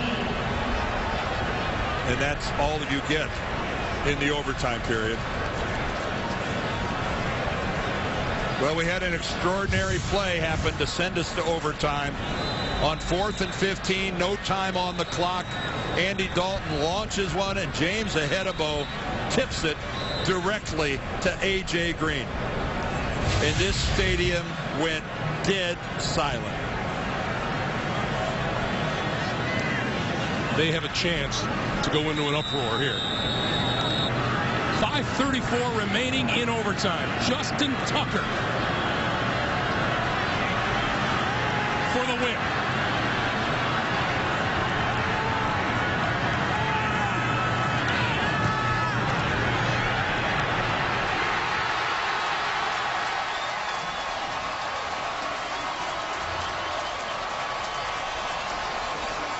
The Bengals made the comeback. The Ravens withstood it and win it here in overtime. John Harbaugh sees his team stay alive in the AFC North. 20-17, Baltimore. For Dan Deerdorf, Greg Gumbel. So long from Baltimore. You've been watching the NFL on CBS.